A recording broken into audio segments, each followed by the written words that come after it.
A noble house exiled their daughter to the demon forest. They expected her to disappear quietly. They were not ready for the army she would build from their dead. Olivia Ainsley was 8 years old and practicing dark holy magic between 2 rose bushes when she met her father for the first time. She had not heard him approach. A fat, bald man in brocade stood on the path, watching her with the expression of someone who had opened a closet and found a snake. A soldier loomed behind him with a torch. A steward stood at his elbow with a folio. Olivia let the filament of magic on her fingertips fade and waited. He did not introduce himself. He told her she was a curse. Her black hair and black eyes were marks the goddess had set to warn the world, and he had endured the warning for 8 years and would endure it no longer. From this night, she was no longer of the Ainsley line. She was, by the king's signature already affixed below his own, Baroness of Scarletford, a frontier holding at the edge of the demon forest. Gone by the end of the fortnight, Marie came running, cap askew, and put herself between them. He waved her down without looking. Olivia was not afraid. She had read about this moment in the Otome game. Only in the game it had happened inside the manor to a girl 4 years older who had cried and pleaded and been dragged out by the elbow. This version was almost an improvement. She studied her father's face and concluded that he was a coward and that he was easier to negotiate with than he thought. "Father," she said, and watched him flinch. The code of domestic nobility. A nobleman removing a minor child from his household must provide severance sufficient to establish that child in her new station. 20 silver coins. The grant must be signed and stamped by the king with a letter from your hand, naming me the legitimate baroness. The steward stopped turning pages. The marquis's mouth opened. It closed. He looked at the steward. The steward looked at the folio. He nodded once, turned, and walked away across the gravel without saying goodbye, which Olivia decided was the most useful thing he had done all evening. Marie was still in front of her, breathing hard. Olivia touched her elbow. "It is all right. We have 2 weeks." The butler arrived a fortnight later with a leather case. He had the gait of a man who had delivered bad news for 40 years and stopped finding it interesting. He set the case on the table, opened it, and read from a sheet of vellum. The grant was confirmed. The signature was the king's. The silver clinked out in soft, heavy weight. There was also, he added without changing his tone, the matter of the maid. He turned to Marie and recited it like a receipt. Employment ended at midday. No recommendation letter would be issued. Bowed half an inch and left. Marie sat down because her legs would not hold her. Olivia scooped up 6 coins and pressed them into Marie's hand. "Your severance. From me, not from them. I am hiring you if you want the job. There are no references because I do not have any either. The work will be administrative, agricultural, occasionally combative. The pay is what I can manage." Marie closed her fingers around the silver. "You should have asked." "I am asking." "Then yes." Her hand went to her face. "You should have asked first." Olivia slid the rest of the silver into the case beside the documents. 2 days. Pack what travels. The coach was not built for noble passengers. On the 3rd day, the spring under her seat had given a long, thoughtful groan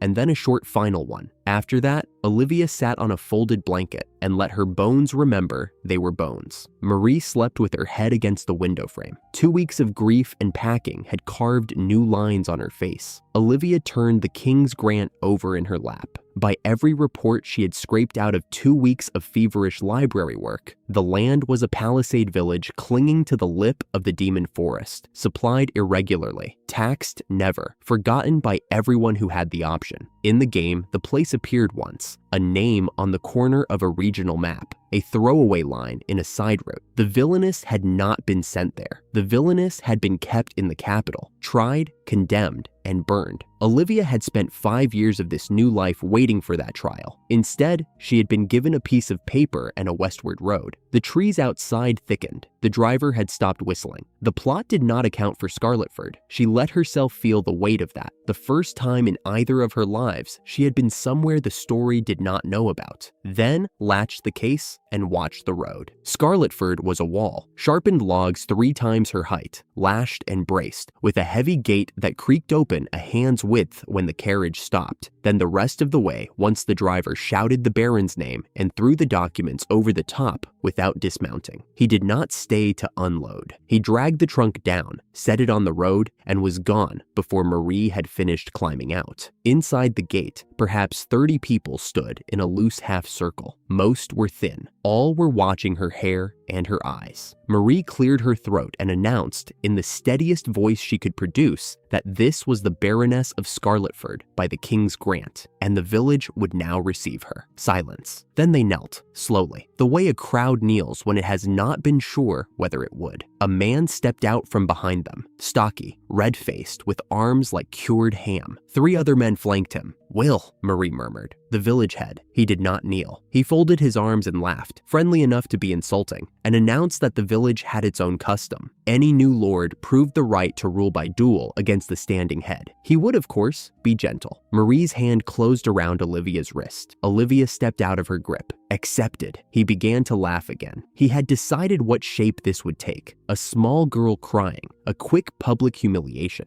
Him as lord by another name. He took 2 long strides with his arms still folded, performing the lesson for the crowd. Olivia reached out and put 2 fingers on the back of his wrist. A black circle bloomed around them, hung at chest height, made of small ordered runes turning slowly. His smile froze. His arms locked. Swear, he did. He did not mean to. The oath came out of him syllable by syllable, the words shaping themselves on his tongue without his permission. Absolute obedience. The circle drank it. The runes dimmed. The whole exchange had lasted perhaps 4 breaths. The villagers had not moved. A woman near the back had put her hand over her child's eyes. Olivia folded her hands at her waist. "My name is Olivia Ainsley. I am your baron. Please rise. Show me to the village head's house." They rose all at once, like a flock startled. Will walked at her left elbow. He was not smiling anymore. He looked, she thought, almost relieved. Olivia asked him to start at the beginning. He did. He spoke quickly, the way a soul-bound man speaks when the alternative is feeling the oath squeeze. His group had come 8 months back. Before that, they had been the Red Bear Band, bandits. They had attacked a carriage on the high road and discovered, between the 2nd and 3rd rolled trunk, that one of the passengers was a priest of the Church of Light. That had been the end of them as a working enterprise. They had run through the demon forest until they came out at a village whose knighthead had been freshly killed by goblins and whose remaining residents were too thin to ask hard questions. So Will had become the village head. He had not been a good one. Marie wanted them hanged. She said so twice. Attacking a priest of the light was a crime the church reserved the right to punish personally. Anyone harboring the offenders extended the offense. Olivia waited until Marie had finished. Then she counted out loud. 14 residents. 6 of them are his. She tipped her chin at Will. Take the 6 out and Scarletford is 8 people and a forest. The forest wins by the end of the month. She turned to him. Bring the others. Tonight, in this room. He came back inside the hour with 5 more men, 3 of whom looked pulled out of bed, and 1 of whom had a knife he very carefully did not draw. Olivia put them in a row, drew a second circle, and offered them a choice. The first option was the King's Law, which they had already earned. The second was an oath identical in weight to Will's, binding them to her service for the natural length of their lives. Work would be hard. The pay would be food and a roof. The penalty for breaking would be administered by the oath itself, and she did not recommend they try. They swore, all of them, one after another, with the same long, rough exhale Will had produced. Marie did not speak for the rest of the evening. She would say a great deal in the morning. For now, she watched Olivia from the chair against the wall, the way a person watches a kettle she has just realized is not, in fact, a kettle. Problem solved, Olivia said, to no one in particular. There were no administrative records. Olivia had checked the village head's chest twice, and the only paper in the house was a tally of beer barrels, so she went door to door instead. By the 3rd day, she had names for everyone, ages for most, and complaints for all. Bob was the 3rd visit of the 2nd morning. He was a broad, slow man with sun-cracked forearms and a patience that did not look like resignation until you had spoken to him for a while. He walked her along the edge of his field and named the crops, the harvest by year and by yield. He had no paper. He kept it all in his head. Olivia asked about the village's troubles. He named 2,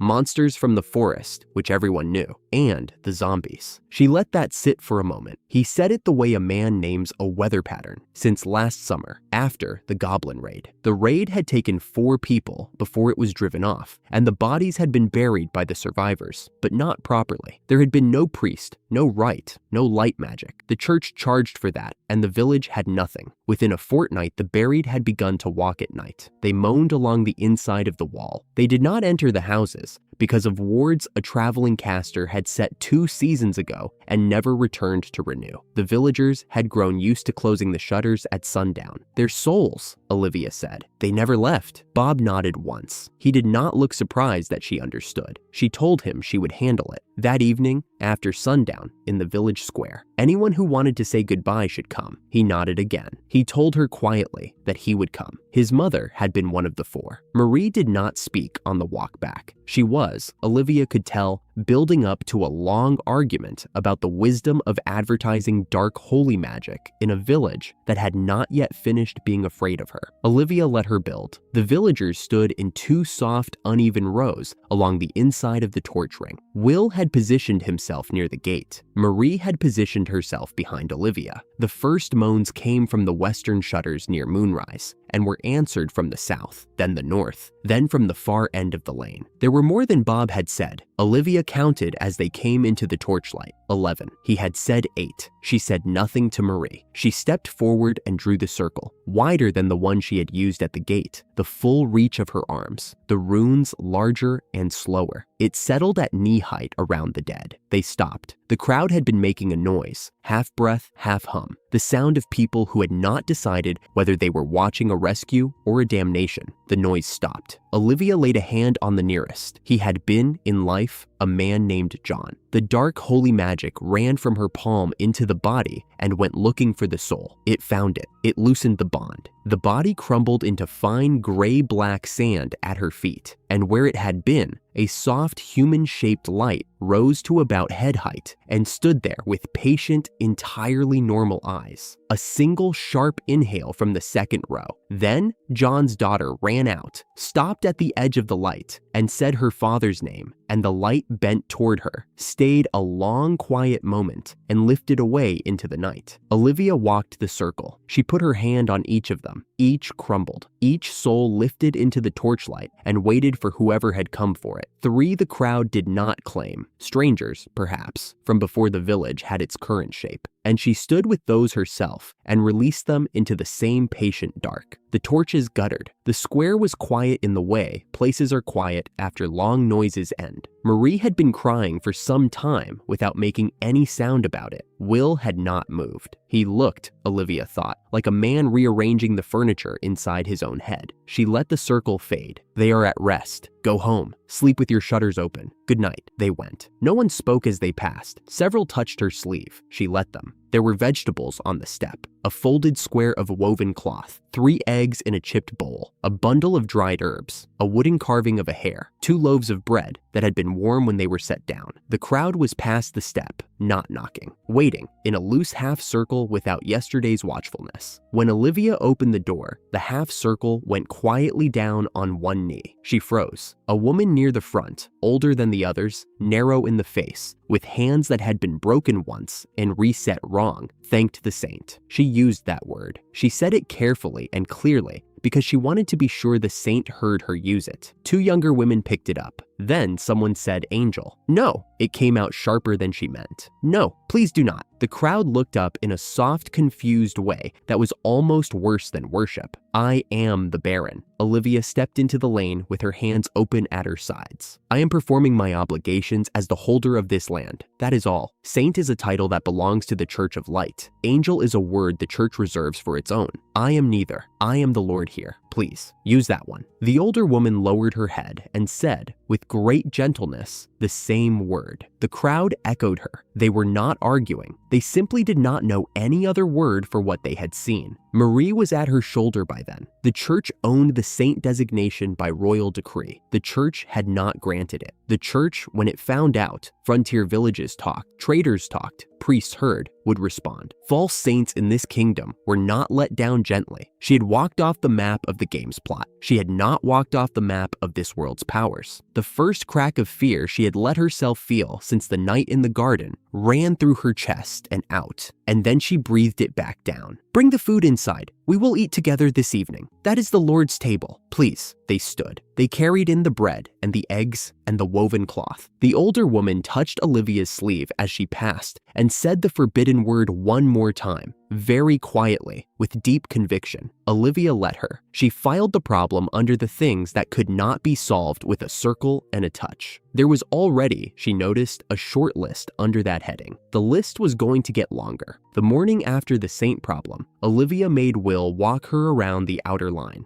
Goblins were the worst, he said. Tool using, disciplined, dangerous under a mage. What she had was Will and his 6 bandits and a village of widows. What the forest had, for 2 miles in every direction, was bones she had not yet collected. She wanted to try something. He led her in, and they found the boar by midday, the size of a draft horse, half hidden between 2 trunks. She walked into the clearing. "Princess!" the boar charged. She had time to think it was almost touching her when Will's arm cleared the ground from behind, scooped her up, and turned his back into the wave of muscle and tusk. The impact made a noise she did not have a word for. He set her down with a gash across one forearm. "You do not do that," he said. "Let go of my arm." She stepped past him and bound the boar's soul where it stood. The thing screamed through its snout and discovered nothing on it would move. A bound soul could feel pain and rage and the urge to charge, and could not act on any of it. That was the point. "Finish it. I have to keep the binding." They finished it. The villagers butchered the boar in the square. The bones came to Olivia in a clean pile. She had watched the villainess in the autumn game do this a dozen times. Magic was a question of holding the result clearly. She held it. She let the dark power out, slow and heavy, and it rolled across the pile in a black film. The bones drank it. Her chest ached. The pile stood up. A black boar skeleton on its 4 feet shook its skull once with a clean, dry rattle. The villagers nearest the edge took 2 steps back. A child took 1 step closer. "Walk a circle," she said. Will walked a circle. She told him she had not been speaking to him. The skeleton, given the order again, walked it and stopped where it had begun. When she told it to charge, Will caught it by the horns, used its momentum, and dropped it across his hip. It broke apart on impact and reassembled standing. It does not die, not while the magic is in it. When the magic runs out, the bones fall. He said it was too light to fight what would otherwise fight a boar. She agreed and told him to climb on its back. He climbed on. The thing walked the square with Will grinning on top like a child at a country fair. "Pack animal," she said. "Plow, cart. It does not eat and it does not tire." Will dismounted slowly and did not speak for a long time. It was the first time she had built something out of waste in front of people who needed it, and she had not been ready for what their faces were going to do. A month folded flat. 3 boar skeletons and a deer skeleton hauled logs from the felling line to the gate without stopping for water. Farmer Bob walked the ground and pointed at the places that would take a plow. The stumps were the problem. The roots would rot in their own time, Bob said, but their own time was years. Olivia put a hand on the nearest stump and let her magic out in a slow needling thread, past the wood and into the living root. Killing what still wanted to live cost more than killing what was already dead. The leaves curled and went brown in front of her. They roped the stump to a skeleton. It came out of the earth with a noise like a tooth being drawn, trailing roots the size of a wagon. "Do that again," Bob said. She did. Marie reported at the gate that the wandering merchants were running her ragged on-grain prices, and the village had no cash beyond the severance silver. Olivia said they would skip wheat for the year, lean on hunting, and put potatoes and beans into new fields the moment a wall could be raised around them. Will came running through the gate before she had folded the ledger closed. "Princess, goblin," a single goblin, scouting at the clearing. If you saw one, you assumed 30, a thing Marie had picked up from a night years ago, and Will confirmed. A scout meant a band was deciding whether to come down. The palisade would last an assault perhaps a single afternoon. Last summer's pack had broken through it and butchered most of the men of working age. "We attack first." They went out at first light and found 3 goblins in a hollow with 20 more behind them. Stone and stick axes, wet green skin, mouths that looked even at rest as if they were always smiling. A wave of thrown stones hit Will first. Olivia bound every soul she could see at once. The pack stopped as if a string had been cut. "Now!" The men closed. The killing was quick and ugly, and the smell was worse than the sight. They burned the bodies in a stone oven the men built on the spot. By dawn, what was left was clean bone under black charcoal. She made the first one in front of all of them and named it G1. She made 7 before her magic ran out, 7 more the day after, 12 of the day after that until 26 small black goblin skeletons stood in a row. They followed orders, they used tools, they worked through the night and did not eat. By the end of the week, they had stacked a dry stone wall around the first potato field that came up to Olivia's chin,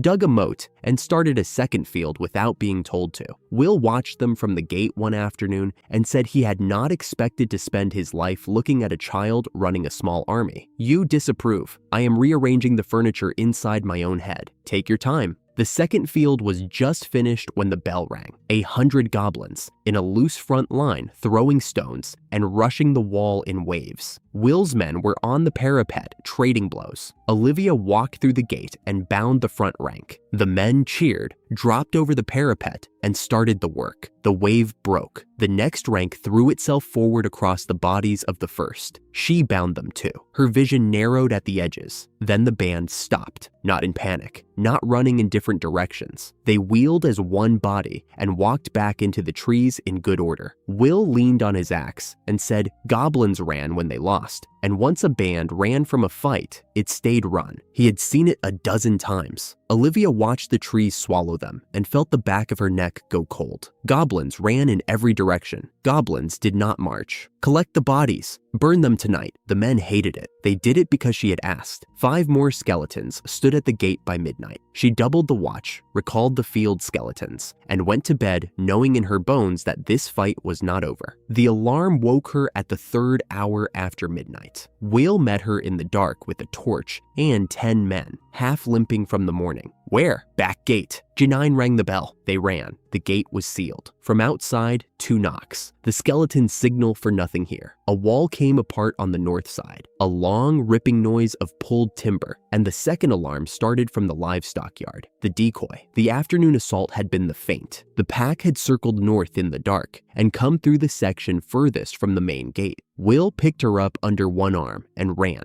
because she could not match his pace and he could not slow down. Goblins were pouring through a breach the size of a doorway. 3 cows were down. The goats were screaming. She bound the ones nearest the breach. Goblins slipped past on either side and disappeared into the lanes. G1, bring the rest. G2, 3, 4, into the village. Kill anything green. The skeletons went, with the kind of obedience that did not flinch, did not pause, did not pity. Will set himself at the breach. Olivia stood behind him and held the binding, and the wave came on, and she did not know how long they had been at it when she realized her own hands had gone numb. A point of white fire bloomed in the forest beyond the breach. It grew to the size of a melon and threw itself across the ground faster than a thrown stone. Down! Will shouted and put himself between her and it. The blast went past him and hit the ground behind the goblins, threw 6 of their pack like sticks, and threw Olivia with them. She came down on her side in the mud and for one bright second could not hear anything. When she could see again, the goblins had parted. A taller one was walking through, robe, staff, the wet, hateful smile. Of course there had been a mage. Everything wrong about this attack had been wrong because of him, and she had known it and pretended she had not. And 3 of her men were down and not getting up, and that was on her. A second ball of light grew above the staff. The mage swept it down at Will, where he lay in the dirt. Will, move. Will tried. Will could not. The ball flew,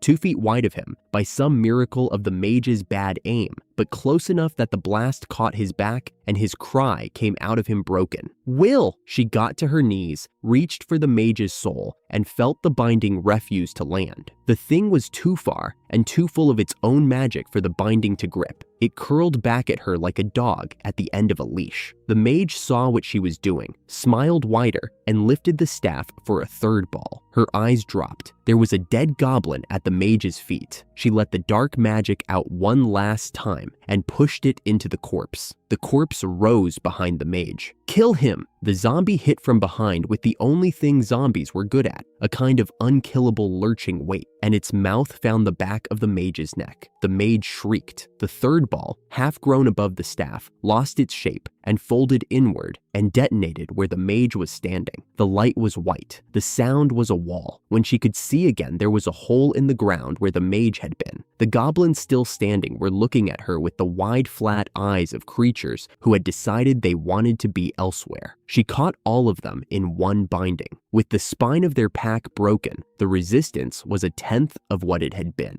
The skeletons closed and the killing was over inside a minute. The dark came down over her, and the last thing she heard was Marie's voice from a long way off, calling her name. She woke into pain. Marie's hand was on hers. Marie's face was thinner than it had been 3 days ago, and she had been crying and was no longer hiding it. 2 days. You have been asleep for 2 days. Will, alive, badly hurt, a month flat on his back, but he will keep all his limbs. How many? Marie lifted her chin and said the 3 names the way a woman who has already cried for them says them, flat and clean, without flinching. Anton, Roland, Alice. Olivia closed her eyes. Anton and Roland were the 3rd and 4th oldest men in the village. Alice was 34, 3 children by her first husband, married 3 months to one of Will's men, Maurice, and had said in the square last week that she was going to give him a 4th. Take me to her, my lady. You have, Marie, I made a zombie. The zombie is still out there. I imprisoned a soul in a goblin's body, and I left it that way for 2 days. Take me. Marie picked her up because she could not stand and carried her out. The zombie was still moving. Its pieces were spread in a wide ring and trying to move. Joints twitched. A finger crawled half an inch. A zombie made by dark magic did not rot in sunlight. It held the soul of its host in place until the magic was undone. The thing in front of her had been a goblin she killed in the alleyway and returned to its body and forgotten about while she fell unconscious. Its soul had been inside that meat for 2 days. 2 days unable to leave a body that no longer had a use for it. She let the magic out in a thin, clear stream, found the hooks she had set, and undid them one at a time. The pieces went soft and fell apart into ash and ordinary bone, and the soul lifted clear and faded. It was not the soul of a person, it was a goblin's, but she had bound it, and a thing she had bound was a thing she was responsible for. G1, G2, G3, hold this breach. Marie picked her up again without being asked. She had one more visit to make. Anton's and Roland's souls had gone already. Olivia put a hand on each forehead and said the words anyway, because the words were what she had, and the families needed to see them said. Alice's soul was still in her cottage. She felt it before she saw it, a thinness in the air. The 3 children stood around the bed. The eldest, Peter, 12, held himself between his stepfather and his mother, as if he had decided that morning that he would be the one to do this. Maurice was propped on his pallet, ribs strapped, face gray. Maurice, are you ready? Yes. Peter, help him sit up. Peter put his arm behind Maurice's shoulders and lifted, slowly, the way a son does. Maurice nodded. She let the burial magic out. The room cooled. Alice came down from the rafters, almost solid, almost touchable, smiling. She went to the 2 younger ones first and held them the way a soul holds a child. Their mouths shaped words she could not hear, and they could not hear back, and yet they were both crying as if they had been heard. The smaller boy went on saying mama until his voice gave out. She held Peter next. Peter did not cry. He pressed his face into the place his mother's shoulder used to be and breathed in. She held Maurice last for a long time. He shook against her without making a sound. She looked at her family one more time. Olivia could not read what was on her face, except that it was the face of a woman who had not wanted to go.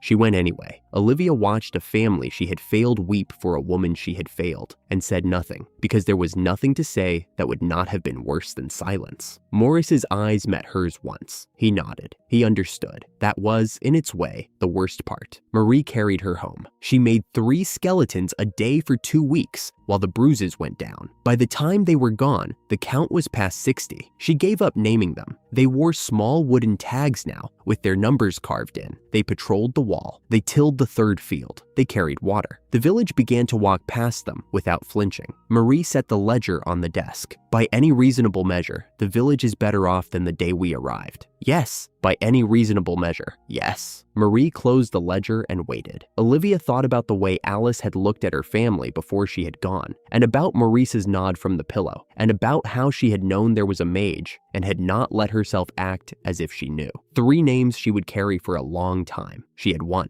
3 people were dead because she had won the way she had won. She would not win that way again. She picked up her pen. Tomorrow, we draw the wall in stone, all of it. We are not building back to what the goblins broke. We are building past it. Yes, my lady. By July, the count had climbed past 130. Goblin skeletons farmed, hauled, dug the outer moat, and patrolled the rebuilt wall through the night. There were more bones in Scarletford than men, and the villagers had stopped flinching. Olivia signed her name to things at the desk. Marie stood at her shoulder with the ledger. The watermill. The wheel is gone. We cannot mill our own grain, and the parts have to come from outside. How much have we got? Once the small coins are gathered, 1 shilling. Olivia set the pen down very carefully. 1 shilling would buy a meal. The man who came to repair their mill would ask hundreds of times that. Wonderful. She drummed her fingers once on the desk. The traveling merchant is due. He won't be reasonable. Out here, with no competition, he charges whatever the silence will bear. Then we learn what the number is. 3 days later, Will walked the merchant up the path, tall, golden, fox-narrow, with a fussy little mustache and a smile that did not reach his blue eyes. He bowed too low. When he reached for Olivia's hand without being given it, Marie slapped his fingers down before they touched her. The look he flashed Marie lasted half a second, and then was gone, polished over with a fresh smile. The look had been the real face. He introduced himself as the Turkray Trading Company's man out of Clarenton, and pressed on her a glass jar of southern sugar. The watermill, Olivia said. It needs repair. His eyes brightened. The brightening did not reach the rest of him. He examined the mill the way a doctor examined a corpse he intended to bill for. In his professional opinion, the whole assembly needed replacing. His company could arrange it. 5,000 shilling.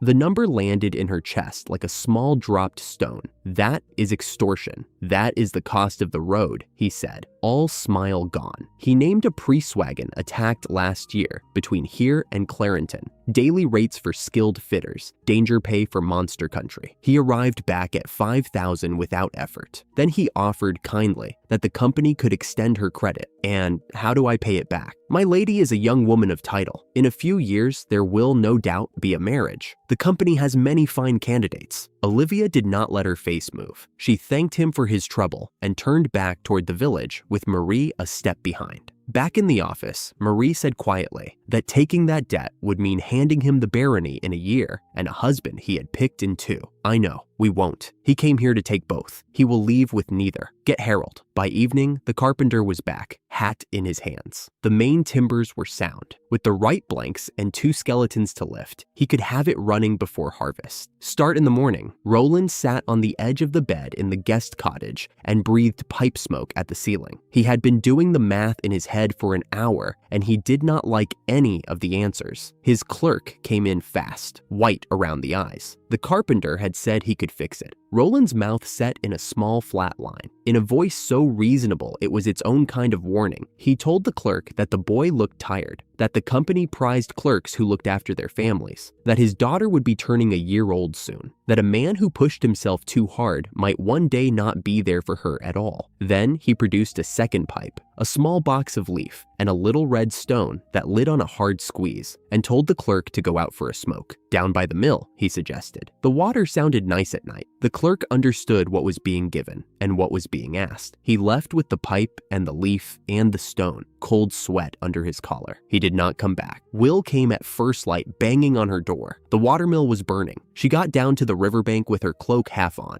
The militia were throwing water in a panic, buckets crossing each other in the air. Marie came up behind her, took one look, and called the water spirit. A column of river came off the stones and dropped on the burning mill in a soft, heavy slap. The flame guttered. It did not die. Again, Marie drew the call a second time, shoulders shaking. Her magic was thin in the blood. A line, Olivia told the men. Buckets pass hand to hand. The last man throws, the first man fills. The line formed badly the first time and well the second. The water came at the fire in a rhythm instead of a scatter. Marie threw the spirit once more. The roof beam folded. The flames sank to coals. Olivia stood in the wet ash and let her eyes move across the burn pattern. Harold, did you put any flame in there yesterday? None at all. She walked the perimeter twice. The shaft was scorched but whole. The riverside wall was barely touched. The far wall had gone to charcoal all the way to the ground. If a fire starts inside a mill, Marie, where does it go first? Up the shaft, then the roof, then the riverside wall. And here, the riverside wall is the one that survived. She crouched, prodded under the burned earth at the base of the consumed wall. Something hard turned over, a small red stone, smooth as a thumbnail. Marie took it. Her face changed. A magical ignition stone. There is nothing in this village that produces this. Lock the gates. Nobody leaves without my word. And find his clerk. Roland received them with the face of a man who had already heard the worst news and arranged his expression for it. His clerk had gone out for a smoke after dinner and not returned. The boy had a daughter coming up on her first birthday. Will ran the questioning. Olivia had decided an 8-year-old asking questions made the merchant feel taller than he ought to. When had he last seen James? After dinner. What had he given him? A pipe? Leaf? An ignition stone? Will opened the pipe box on the table. 3 pipes. A handful of red stones, each the size of a marble. Marie took one and gave it a hard squeeze. A small, bright flame jumped from her palm. They match. Roland swore by every god of light he had given no such order. Either his clerk had lost his head and acted alone, he offered, or someone had taken the stone off him on the path. Either was possible. Both were tragedies. It was a clean answer. The answer of a man who had practiced it. She had the stone. She had the burn pattern. She had a missing man who had walked out of this room with the ignition piece in his pocket and never walked anywhere again. What she did not have was a chain that started in this cottage and ended at the fire. Stay in the village 3 more days. Outside, in the bright air, she said, half to Marie and half to no one. He didn't do it himself. He never does anything himself. That is the shape of him. Then we mark the shape, Marie said, and wait for it to come back. 3 days passed. The questioning found nothing it could hold. James did not surface. Roland left on the morning of the 4th day with his wagons, promising a new mill at favorable rates. She had no proof. She had every certainty. Holding him would have shut the road, and the village would have starved through winter. She walked down to the wreck that afternoon because there was nothing else to do.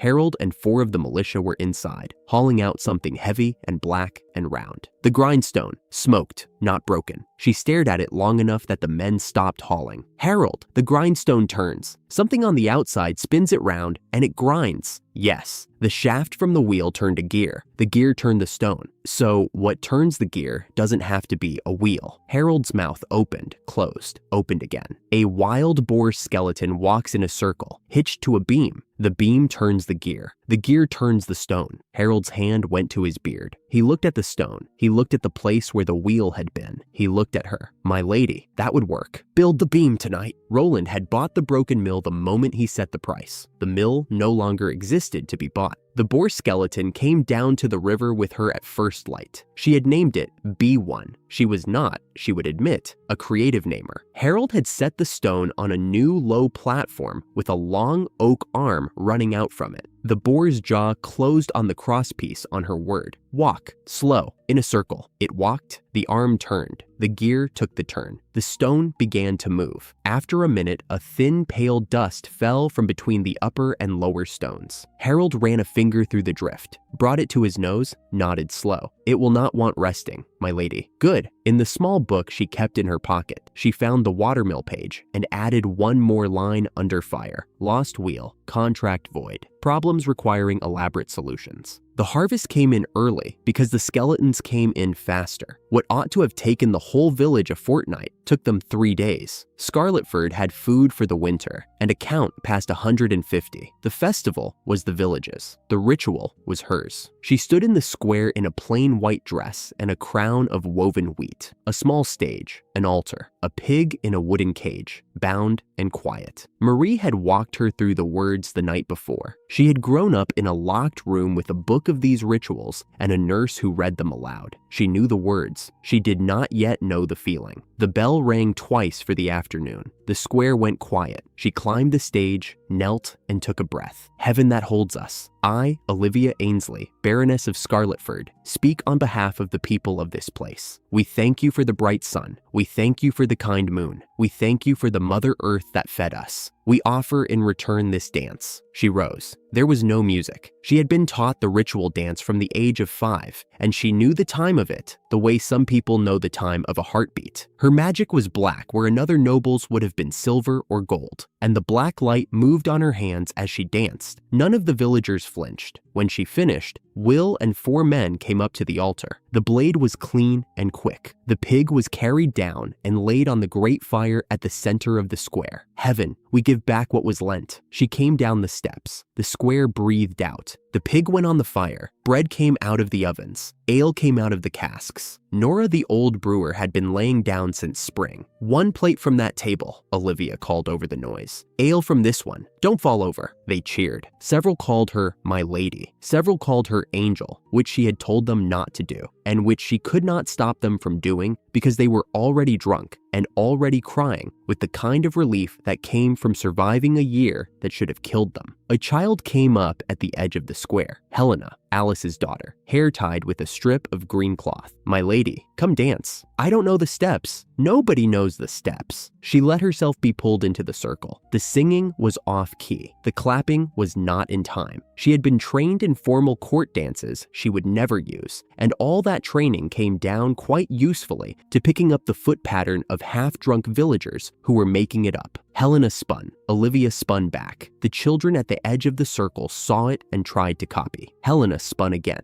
and Olivia spun again and again, faster than was wise, and the children dropped one by one into laughing dizzy heaps around her. When she stopped, she was alone on her feet in a ring of giggling fallen children. My lady, how are you not dizzy? I had a good teacher. She watched Will pour ale for a man she had once seen weep at a grave. She watched Marie smiling at the children anyway. She walked back across the square in the soft gold dusk, climbed to her room, and listened to the music coming up through the open shutter. She did not have a word for what she felt. She did not need one yet. The village was hers, and she, quietly, without saying it, was beginning to be theirs. The harvest had ended. Frost lay on the planks of the village walk in thin silver scabs. The fields were not finished, but the remaining work was for the skeletons. Olivia found herself, for the first time since arrival, with very little to do. She decided to fix that by walking into the nearest city and provoking it. The reason was practical. Scarletford had no iron tools. The skeletons were digging the outer moat with stones lashed to bone handles. A wagon of hides to Clarenton, an afternoon at the trade association, a week's worth of tools on the return. Marie's reaction was not agreement. We were going to build a road. We still are, but the road needs iron shovels first, and buying the iron requires going through the territory we were planning to bypass. Exactly. Marie pressed her mouth thin and did not say the rest. 3 days later, the cow cart rolled out at first light, hides under canvas. A furrier named Tony to vouch for the leather. Harold the carpenter to inspect the iron. A guard, because the road was the road. None of the former bandits were free. Will produced instead a 16-year-old militia boy with a long pink scar from chin to ear, survivor of a goblin raid before Olivia arrived. His name was Patrick. He stood beside the cart with his back unnaturally straight. I will not let you down, my lady. The cow ahead of him let out a long bored sound and looked at a fly. Patrick's posture collapsed by half. Marie laughed, which was rare. I think the cow is telling you to relax, Olivia said. 3 goblin skeletons walked behind the cart, hidden in the canvas, in case the road was less friendly than the cow. 5 days on a cow wagon was 4 more than 5. The road was attacked twice. The skeletons handled it. By the time the stone walls of Clarenton appeared, Patrick had stopped flinching at birds in the brush and was looking at the city with the open mouth of a boy who had never seen one. My lady, those walls! There are more monsters out here than knights inside there. Scarletford will have walls better than that one day. He nodded, like she had promised him an inheritance. The skeletons stayed in the trees. Olivia steered the cart to the Noble's Gate. The commoners' line ran for 100 paces. The Noble's Gate had 2 guards and no one in front of them. They began their shout before either of them looked at her. Oi, this gate is for nobility. Take the cart to the other side. This is Baroness Olivia of Scarletford, Marie said, in the voice she used on people who were about to learn something. Do you intend to tell His Majesty that the title he granted is not a noble one? Both guards turned gray. Olivia held out the title document. The taller guard read it, found the seal genuine, and stood up so quickly he knocked his helmet sideways. My apologies, your ladyship.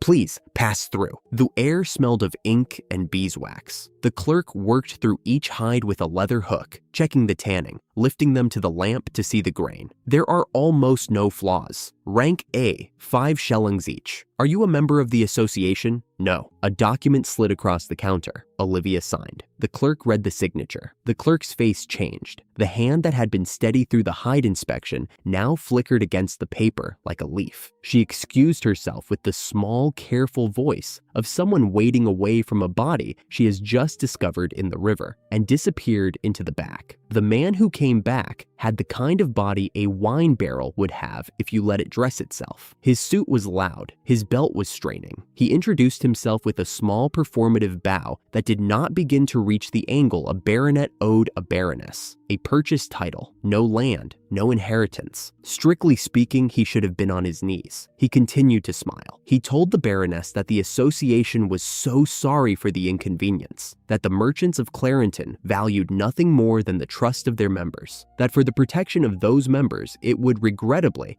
be necessary to decline the transaction entirely. He said all of this without naming a single reason. When Olivia asked what the reason was, he answered that the matter required no further discussion. He picked the signed document off the counter. He held it to the corner of the lamp on the wall. He let the corner catch and turned slowly so that she could see the paper burn down to ash in his fingers. "How dare you?" Marie said. "Please see yourselves out." He walked into the back, leaving the smile in the air behind him like a smell. Patrick was, at the inn, very loudly angry. Olivia let him be. The map of what had just happened did not fit in his head yet, but it fit in hers. Roland had not been a man working alone. He had been an arm of a body, the Turkray Trading Company. The company belonged to the Marquis of Southbury. By burning the document, the baronet had erased the only evidence that the association had ever met them. "He runs his entire province like that," Marie said quietly. "Not as a father, as a counting house with knights." The candle guttered. They went to bed. They did not sleep. The next morning, they tried the workshops. The first refused. The second, more politely. "We are members of the association. We cannot trade with Scarletford. Unless the Baroness intends to compensate the workshop for every coin, the association will fine us when they hear." By the time they walked into the blacksmith district that afternoon, the Turkray's hand had been behind every door. The trade route home was closed. The only thing Olivia had not decided was what kind of damage she intended to leave on her way out. The shouting in the alley settled the question for her. "You! Where did you take my wife and daughter? Bring them back." 4 men in dirty leather jerkins had cornered a young craftsman against the wall of a forge, slight, ash-haired, in a long blacksmith's apron with soot still on his forearms. The man speaking for the others wore a dagger openly on his belt and did not look like he intended to keep it sheathed for much longer. "Pay what you owe, then talk about your women. I cannot earn what you are asking for in a year. Then your wife and daughter will earn it for you." Olivia lifted one finger. The 4 men stopped moving at the same instant, their boots locked. The dagger man tried to speak, then tried to step back. None of his body would answer. The craftsman stared at her with the slack face of someone who had given up on the world 30 seconds ago and now had to revise that opinion. "Patrick, help him stand." The craftsman opened his mouth, closed it, swayed once on his feet, and folded. He woke in the inn's narrow bed and told her his name was Walter Smith, that his father had been a smith before him, and that his father had been ruined by a Turkray man named Roland. Olivia did not blink at the name. She listened. The story had no new shapes in it. A large order, a loan, a delivery refused on a manufactured pretext, the smithy lost as collateral, the father dead from overwork and grief. The debt rolled onto the son. A criminal group called Black Morris collecting on behalf of the same trading company that had engineered the bill. When the son could not pay, the wife and daughter taken.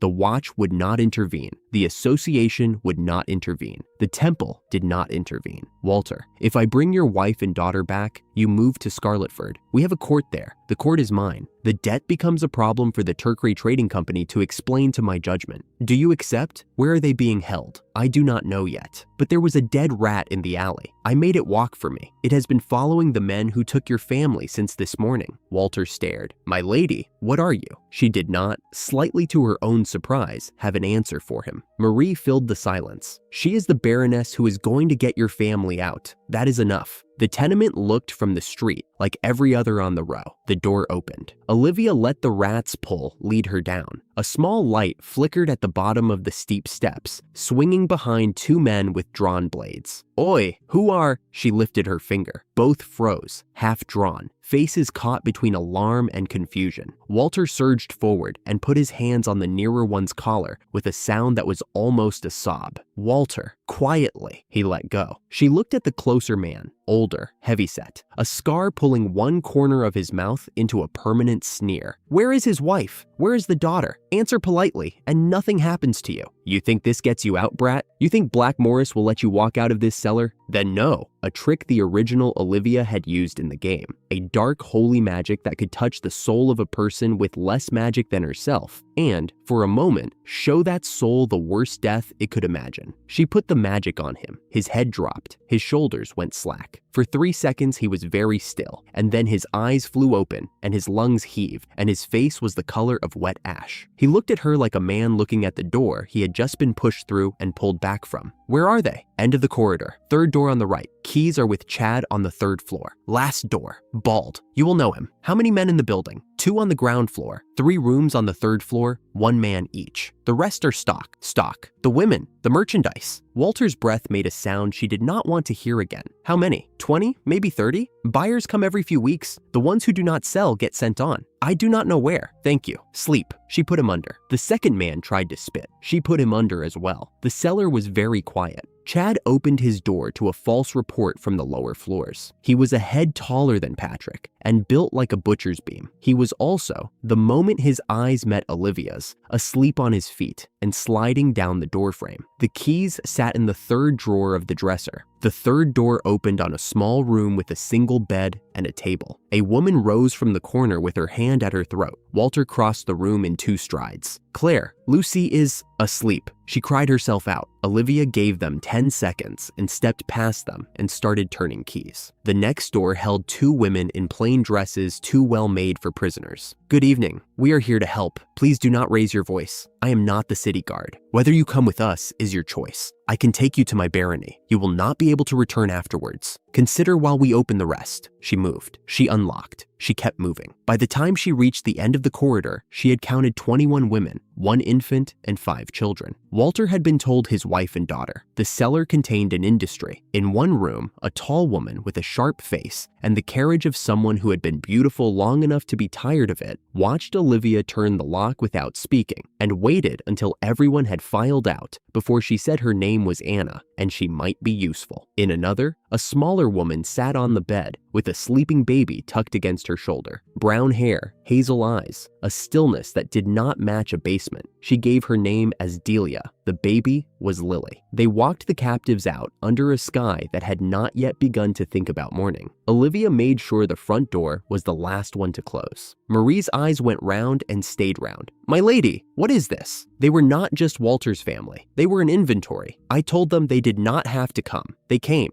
18 of the women asked to be taken to Scarletford. 2 of the children, 1 infant, Claire and Lucy. The others would try to make their own way home in the morning. Marie did the arithmetic on the noble gate they would have to clear at dawn with a cart that had room, generously, for nobody. "My lady, we cannot put them in the wagon. The guards will check. Even nobility cannot smuggle bodies through a gate." Anna cleared her throat at the back of the room. "If I may, my husband is a traveling merchant. He keeps a covered carriage at our house. The men who took me only took me this evening. They may not have moved it yet. Anna, your husband, he was stabbed when they came. I do not know if we will find out." The front room had the dark stain on the floor they had been afraid of. The trail led inward. Olivia followed the drops, her heart already arguing with her about whether it would be a body. It was not a body. It was a man on his face in the second room, a kitchen knife buried to the hilt in his stomach, and a pulse that came when she pressed her fingers under his jaw. "He is alive. Anna, do not shake him. Patrick, turn him over slowly. The blade is still in him. Do not pull it." The blade had gone in clean. It had missed the things a blade there usually did not miss. He had bled enough to be quiet, but not empty. "Anna, is there a doctor in the city who will see a commoner before dawn?" "There is no doctor who will see a commoner at any hour. We pray, we die. Then this falls to me. Bring clean cloth, as much as you can carry. A needle, strong thread." Olivia threaded the needle. She had embroidered since she was 4. The needle was not the problem. The problem was remembering a hospital corridor in another country, in another body, and the night nurse who had once explained how stitches held. "Patrick, hold him still." She drew the blade out in one motion and pressed her palm to the wound. The dark holy magic ran in along the path of the blood, not to heal, but to find every microscopic life there and end it. Tiny, pale, breathing. She killed them all and felt her own knees go weak. She stitched by lamplight, one steady hand and one shaking, with Anna saying something to her husband in a voice that did not sound like the woman who had stood quiet in the cell. When she finished, she had Patrick wrap the binding tight enough that the body shifted with each pull. "Tighter, my lady, tighter." The bandage held. The blood did not come through. They loaded him onto the carriage bed and moved. The same guard was on the gate. He recognized the cart. He recognized that it was now accompanied by a covered carriage with shuttered windows. He did not recognize his courage. "My lady, the convoy has grown considerably. With your permission, we would inspect, you would inspect, my noble carriage, to be searched by a commoner gate guard of his own decision, with no warrant. Ma'am, I see. I will have to ask my father to clarify his expectations of the men he posts on his own city's nobles' gate." "Your father, ma'am?" "My father, the Marquis of Southbury." She watched the words travel through him in real time. The flicker of recognition, the brief calculation, the conclusion that being wrong about this was a far more expensive mistake than being inconvenient. "Through the gate, your ladyship. Forgive the inconvenience." She let the smallest part of a smile touch her face. She had not lied. The man on the throne of Southbury had no intention of taking any complaint from her, and even less of acting on it. She had not told the guard any of that. The carriage rolled. The cow cart followed. The walls receded. She did not look back. She stopped the convoy at the branch where the Scarletford track left the main road. The light was high enough now to see faces properly. She climbed down and opened the carriage door so they could hear her without leaning. "Listen to me. My name is Olivia Ainsley, Baroness of Scarletford. The Marquis of Southbury is my father in name only. Scarletford is a settlement in the Demon Forest. It has walls because it needs them, skeletons because they work for us. Once you walk into it, you will not be able to walk out alone." She let them look at her in the morning light. "If you would rather try to make your way back to Clarenton or to another town, this is the place. The road behind us is still walkable. If you stay on this carriage, you are coming home with me. I cannot promise you a comfortable life. I can promise you that no one in my village will ever decide what you are worth and then collect on it." No one moved. She waited. No one moved. "All right then." She climbed back up. Anna clicked the horse forward. The carriage rolled onto the Scarletford track. The cow cart followed. The road behind them was empty. It was a while later, on the rough stretch where the canvas brushed the lower branches, that a voice came forward from the dark of the carriage. "My lady, I would like to ask something. Forgive me." Olivia turned in her seat. "Yes, Delia. My husband. His name is James. James Porter. He left to work with a man named Roland for the Turkray Trading Company. He was sent to Scarletford some weeks ago. I have not heard from him since. I was told he had done something terrible. They said, 'Stop, please, wait.'" Olivia took a breath that did not arrive in her lungs the way she needed it to. "I have not met your husband. If he traveled to Scarletford with Roland, I never met him there. Roland came alone, with a man whose name I never asked for. The watermill was burned the day after they arrived. The man who burned it was not seen again."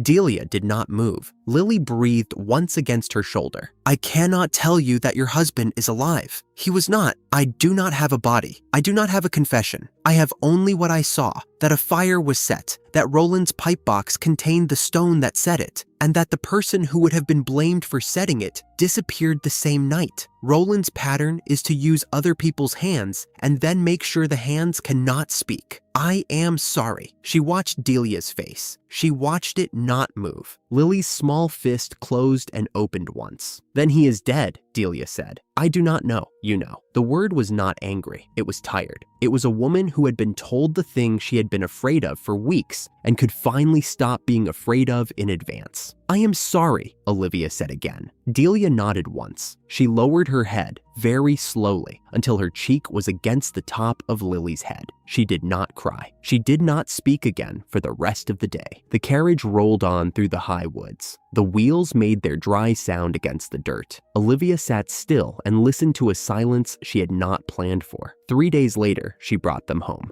The morning after the Clarenton convoy reached home, Olivia rested. The morning after that, she walked out the rear gate with Will at her side. Goblin skeletons were already waiting in a row, and beside them lay a quiet little pile of birds gathered from the forest floor as ordered. Will looked at the pile, then at her, and asked what they were doing. "Map making," Olivia said. "These little fellas can make maps now?" "No, but they can fly them." She knelt, confirmed the small souls had already passed, and lifted the bones one set at a time. Black skeletal birds stood up in her shadow. She named them in order as she went, the way she named everything that worked for her now. Bird 2, Bird 3, all the way to Bird 13. "Bird 2, she said, "fly that way until the forest ends, or you find a road wide enough for a wagon. Then come back. Bird 3, that way. Bird 4, the way I am pointing now." The skeletons clattered into the air on bones that had no business holding them up, and went where she had pointed. Will watched them go with the look of a man who had given up arguing with the laws of physics in her presence. "What about the others?" he said, gathering more bones. She told him she was going home to wait. They walked back into the village together, where Anna's husband Simon was now well enough to sit at a window, and where 18 women from a Clarenton basement were learning the names of their neighbors. 2 weeks of birds returning one by one gave her a map. Not a proper surveyor's map with contour lines, just the shape of the land seen from above. Rivers, lake edges, the places where the trees thinned and the places where the trees did not. She drew it slowly, in ink, on the table she had once eaten alone at. It told her what she had already suspected. Scarletford was an island. The only road to anywhere ran through Clarenton, and Roland's people had closed that road behind her in every way that mattered. Simon, sitting carefully because of the wound, told her the rest. Clarenton itself had been carved out of the demon forest a generation ago. Scarletford was the next step further in, the bit nobody had been willing to stand on for long. She let her eyes track southwest and held there. Southwest, through the trees, was Bitterly, Count Raslow's territory, outside her father's reach. Outside, the Turkey Trading Company's polite little fence. "There is no road," Simon said softly. "Nobody has ever cut one through the forest between here and there." "No," Olivia agreed. She rolled the map shut. "There is going to be one." She did not take a wagon. A forest deer skeleton, light and bone-quick through the underbrush, carried her instead. 3 more carried Marie and Patrick and Simon behind her. The boars were the only real trouble, and there were only 2 of those across 5 days, which was less than she had budgeted for. 2 was almost rude in its restraint. By the 5th day, they came out of the trees and saw a town wall. Bitterly sat at the edge of the forest the way Clarenton did, but the wall was higher, and the gate had a man on it shouting down instead of farmers grumbling. Simon stood in his stirrups and called up that the lady riding the strange bone thing was the Baroness of Scarletford. There was a pause while the man on the wall reconsidered his afternoon. Then he waved them around to the noble gate. The house Edward Hallows kept was clean and bare. No paintings, no fine porcelain on the shelves. A few flowers in jars were the only color in the entrance hall, and Olivia found she liked that. The mayor himself was a big bearded man with a face built for distrust, and he was wearing it openly when she walked in. He bowed correctly. He took her hand correctly. He sat her in the right chair. Then he asked her, as politely as a man can ask such a thing, why she had walked out of the demon forest into his town without sending word ahead. She told him the Ainsley name, the black hair, and the black eyes her father had taken personally. The Exile dressed as a barony, the Turkey Trading Company sitting on her Clarenton trade and squeezing. He absorbed each piece without his face moving very much. When she said her father's name, the muscles in his jaw moved without his permission. "The Marquis would not," he began.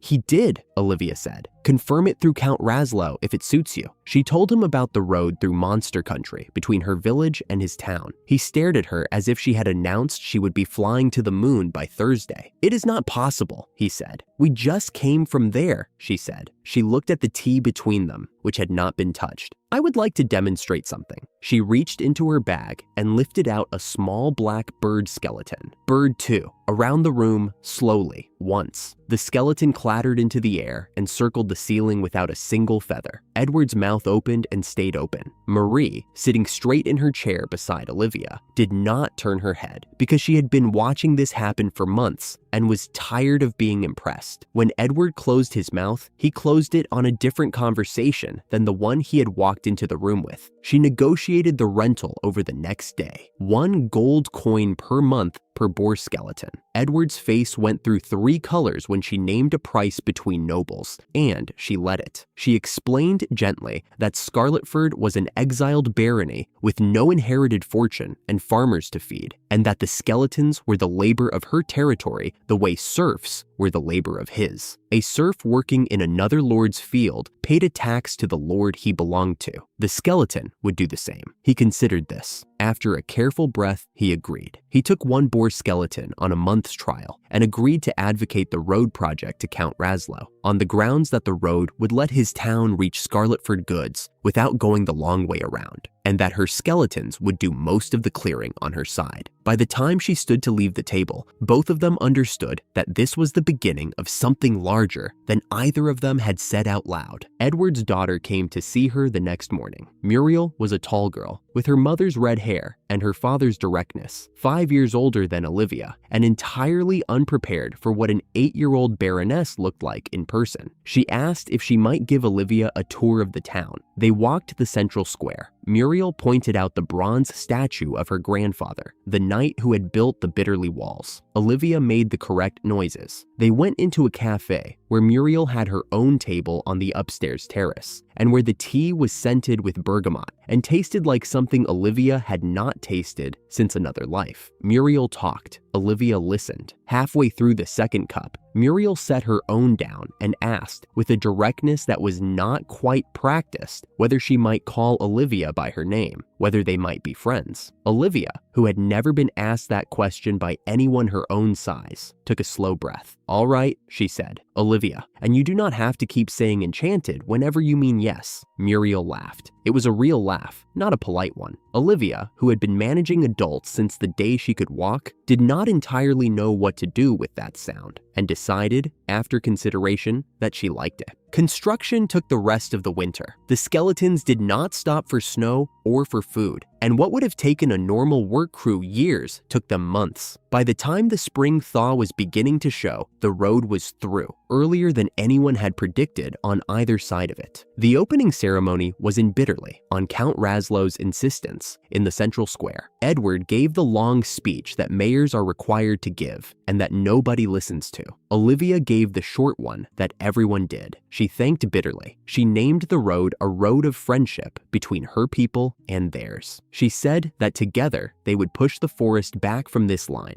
until the monsters no longer dictated where the carriages could go. The crowd had been murmuring when she stepped up. By the time she finished, the murmuring had stopped. The ribbon was cut. The first carriage rolled along the new highway with Edward and his family inside and Olivia in the seat of honor. Children ran beside it for as long as their legs would carry them. Then, because a ceremony does not make a road safe, Olivia stayed for 3 more months. She built 3 walled encampments along the road and lured the forest to them, one species at a time. A roasting carcass on a fire pulled bears that broke through gates. The bears became more skeletons. The skeletons pulled the next bears, and the wolves that came for the blood, and the boars that came for the wolves. For 3 months, she stood on those walls in the small hours and watched the forest empty itself into her army. By the time spring proper arrived, the highway was quiet in a way the demon forest had never been quiet. Skeletons watched from the trees on either side. Ravens and rats and small things she had stopped bothering to name. The count was past 1,000 now, and there were not enough letters in the alphabet. The first merchant caravan from Bitterly rolled through to Scarletford 6 months after the road project began. The young man at the head of it was from a trading house Olivia had not yet heard of, and he was carrying a gift from his master. And he bowed so deeply Olivia thought for a moment he might tip over. She accepted the gift with the polite restraint Marie had spent 2 months teaching her. When he had gone, she sat in her study and looked at the silk and laughed, because a silk gift from a strange merchant meant exactly what she had thought it meant, and Marie's lessons in noble correspondence were about to earn their keep. Back in Bitterly, Muriel did what girls of her age and station do. She told everyone. Her tea party circle, the daughters and wives of half the regional lords, heard about Olivia in installments. The black-haired baroness in the demon forest, the exiled Ainsley girl with magic nobody had taught her, the skeletons, the road, the speech that had silenced a crowd. Each story traveled at the speed of the post, which in a kingdom of bored noblewomen is a speed no horse can match. By the time the story reached the capital, it had grown teeth. The Baroness commanded 10,000 goblin skeletons. She had defeated an army with a wave of her hand. The Marquis of Southbury, said the drawing rooms, had thrown his own daughter into the forest to be killed because he could not bear that she was more gifted than his sons. He had then lied to the king about it. The king, said the drawing rooms, must surely be looking into the matter. None of it was true the way the rooms believed. Some of it was true in a slanted way that was worse than untrue. Olivia, who had never in her life set foot in the capital, was being argued about in households she would not have been invited into. In a tavern on the edge of Bitterly, two drinkers told the latest version of the story across an ale-stained table. The Baroness who killed monsters, the father who had tried to have her killed. The assassins, they had decided, must have been sent and must have been turned back. They were not certain about the assassins, but they were certain about the drinking. A gentleman in a quiet good coat sat down at their table, bought them a drink, then another, and listened with the patience of a man being paid by the hour. He asked the right small questions. He learned every embellishment they had to offer, and a few they made up on the spot. He paid the waitress more than the bill, then more again. In the morning, he climbed into a carriage outside the best hotel in town and told his driver they would be going first to Count Raslow's seat, then through Southbury, and then on to the capital. The driver, who was very young, asked if anything interesting was waiting in the capital. The gentleman smiled. Rumors, he said, and a name. The carriage rolled south. 6 days' ride away, through a road that had not existed a year before. Olivia was choosing a handkerchief pattern for the silk and writing a polite refusal to a merchant she did not yet know enough to refuse outright. She did not look up. She had no idea that anyone, anywhere, was paying attention. Tom from the Sumner Trading House came back a second time and asked for the right to mediate skeleton rentals. Olivia let him finish before she explained that brokering her labor through a Bitterly house would shame Lord Edward and mark her as a noble who chased coins, and that there would be no second request. Tom left bowing. Marie, he won't be the last. Every guild in Bitterly will send a small Tom at us until one gets through. Marie set the pen down. Then form your own house, Chapman, formally. They already handle everything outside the wall. Give them the seal and let them refuse on your behalf, but bind them first. The same oath as will. A trading house that runs off with the noble's purse is the oldest story in the kingdom. Yours will not be the next one. Simon's face changed before Olivia finished the first sentence. His mouth tightened. His shoulders drew in. He thought he was being dismissed. That's not what I mean. I'm funding a trading house. Your name on it. The house leases each skeleton from me at a gold coin a month, then subleases at whatever the market will bear. From outside, only Chapman is visible. Anna found her voice. Baron, we are traveling peddlers. There isn't anyone else. The villagers cannot read. You can. One condition. Both of you swear the binding oath. Anna's eyes narrowed. Not at the demand, at the source. Marie suggested it. She did. Anna nodded. Slow. Of course she did. That is what someone who loves you would suggest. They came back at first light in their best plain clothes and knelt without being asked. I, Simon Chapman, swear that I will not betray Lady Olivia and that I will perform my duties faithfully. The pale circle sank into him like water into dry cloth. Anna spoke the same words. The circle drank her too. Bitterly is off limits. Bandits, off limits. The Turkey Trading Company, off limits in every form, for any sum, forever. 20 large gold for the founding. Simon looked at her with an expression she only later understood had been gratitude. Yesterday, I thought I was being dismissed. Today, I find I have been raised. I will not waste this. I know. That's why I'm doing it. The storm came 2 nights after the founding and tore the village. Tile flew.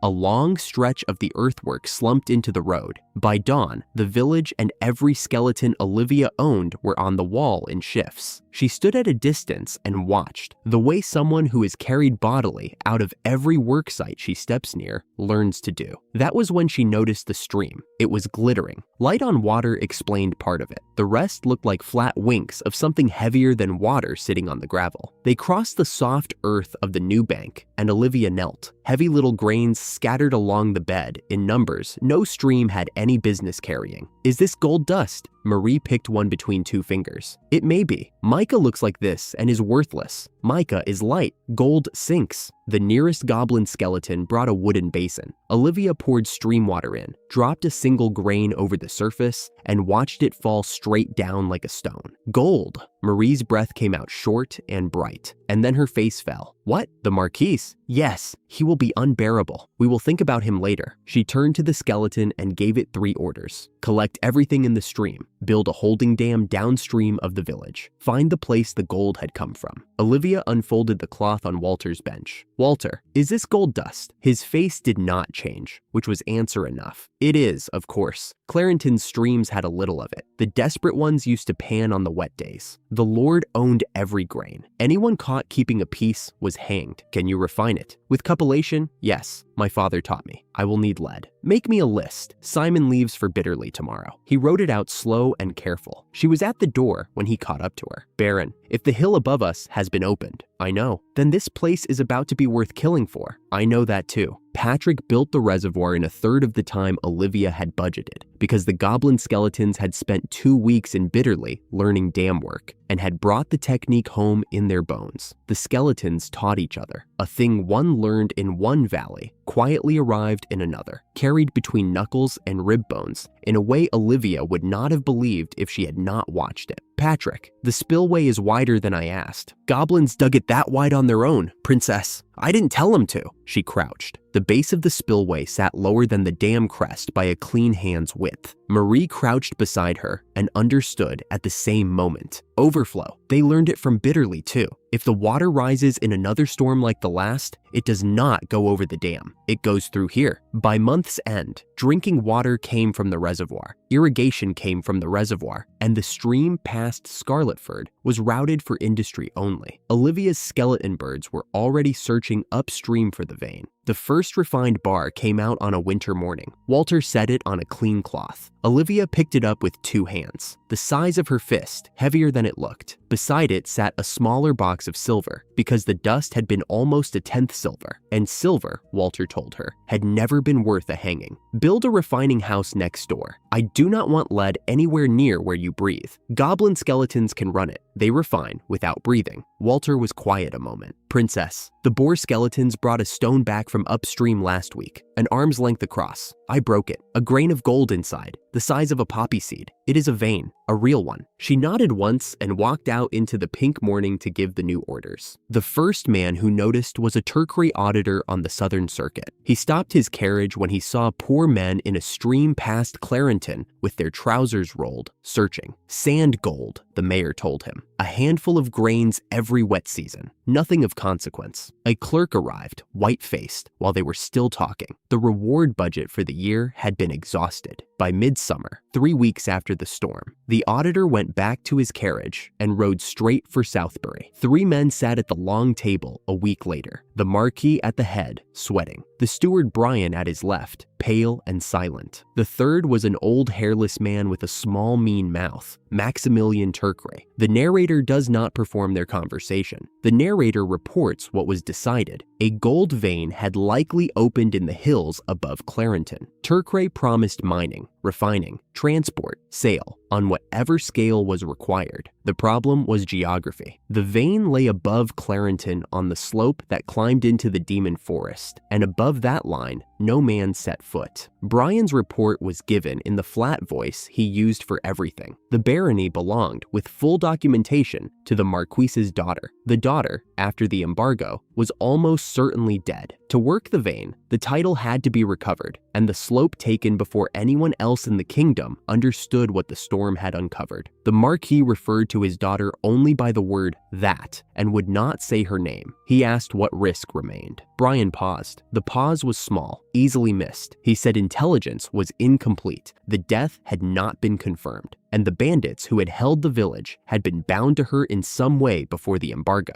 Caution was warranted. The Marquis snorted. A child of 8. a handful of starving criminals. He authorized the recovery before Brian had finished and named the heavy instrument himself, Theodore Dawson, 1,000 knights to march on Clarenton within the week. Theodore had never failed an assignment. He would not be told that the intelligence was incomplete. The steward stayed at the table after the others left and wrote one further note in his own ledger that no one else would see. The daughter may be alive. There is no longer time to find out before we move. He closed the ledger. He blew out the lamp. The bird skeleton came home at the hour Olivia had asked it to and laid a rolled parchment on the desk. The note was 3 lines. A Turkray auditor passed through Clarenton. A meeting was held in Southbury between the Marquis, his steward, and the head of Turkray. A company is being raised at Clarenton. The commander's name is being passed around the taverns. Marie read it over her shoulder and waited. The commander, Dawson, I will ask the bird again. Don't. The bird already told us. The name was given to me in a different room a different year. He is from the story I was supposed to have. He uses fire spirits. He has not failed a mission. He will be told the village is empty and starving, and it is not. No. She put her palm flat over the parchment. Block every bridge we have not already blocked. Pile the spill from the new dam on the old road. Leave only the sign I posted at the river crossing. Will and Patrick to the walls tonight. Olivia. She looked up at the use of her name without title, which Marie did only when she was frightened. You knew this was coming. I knew something was coming. I did not know it was 1,000. Marie folded the parchment, set it in the ledger drawer, and went to wake Will. Theodore Dawson arrived at Clarenton at the head of 100 outriders, the main column a half day behind. The narrator records what the townsfolk saw, which was a heavy man in fine armor on a heavy horse who did not dismount when the mayor came out to greet him. The narrator does not perform Theodore's words. The narrator only reports what the mayor was made to understand, standing in his own courtyard in front of his own staff. The embargo against Scarletford was, as of that moment, lifted. The road was, as of that moment, his responsibility to clear and make passable for 1,000 men and their wagons. Its neglect would be reported back as treason. Any attempt to explain that the embargo had been the Marquise's own preference would be taken as further treason. The mayor agreed to everything and left the courtyard at something close to a run. The forest punished the scouts within the first half day. A forest deer came out of the brush at a place where the trees stood too close to let the knights form a line. Bright-coated, big-antlered, beautiful. 3 squires said as much aloud before they understood what they were looking at. The deer broke a man's shield and threw him into the brush before 3 spears went through it at once. Theodore finished it with a fire-wrapped blade. Half a kilometer further on, a wild boar took 2 knights off their feet and bled out, only after driving a spear deeper into its own snout with its second charge. Theodore ordered the retreat. He had been in the forest less than a kilometer. He came back into Clarenton at dusk, covered in mud, and informed the mayor, flat and clipped, that reinforcements were being sent for, and the mayor would absorb the cost. The reinforcements arrived 8 days later. 1,000 knights, 300 mounted auxiliaries, adventurers hired at high wages to clear the road in advance. Many did not come back. The road, by the time Theodore put the column on it, was a corpse-strewn line through the trees with broken spear shafts on either side. He moved forward anyway. On the 3rd day, the column came around a long, slow bend and stopped because the road had stopped. It did not curve. It did not narrow. It ended. A wall of packed earth and broken stone rose across the path, taller than 3 men. The top was a thick green band of grass already rooted in, suggesting it had been there long enough for a summer to pass over it. There was only a small wooden sign at the foot, in plain script, which said that this territory did not admit visitors without the Baroness of Scarletford's permission. Theodore read it twice. He did not say what he thought of it, but the narrator records what his second saw on his face, the first crack of a man understanding, slowly, that he had been told the wrong story about the place he had been sent. 40 men were sent into the brush along the river to find a way around. 2 did not come back. The rest reported more wall in either direction. The south bank had been heaped with new earth, fresh, soft, recently dumped. Theodore made camp at the foot of the wall that night. He did not sleep. Far to the north and west, behind the wall he could not climb, the harvest was coming in. Marie was reading the long, bitterly correspondence by lamplight in the study. Olivia was sitting in the garden with a small wooden box of refined gold beside her on the bench, and the festival fires were being laid in the square against the dark. The first bell had not yet rung.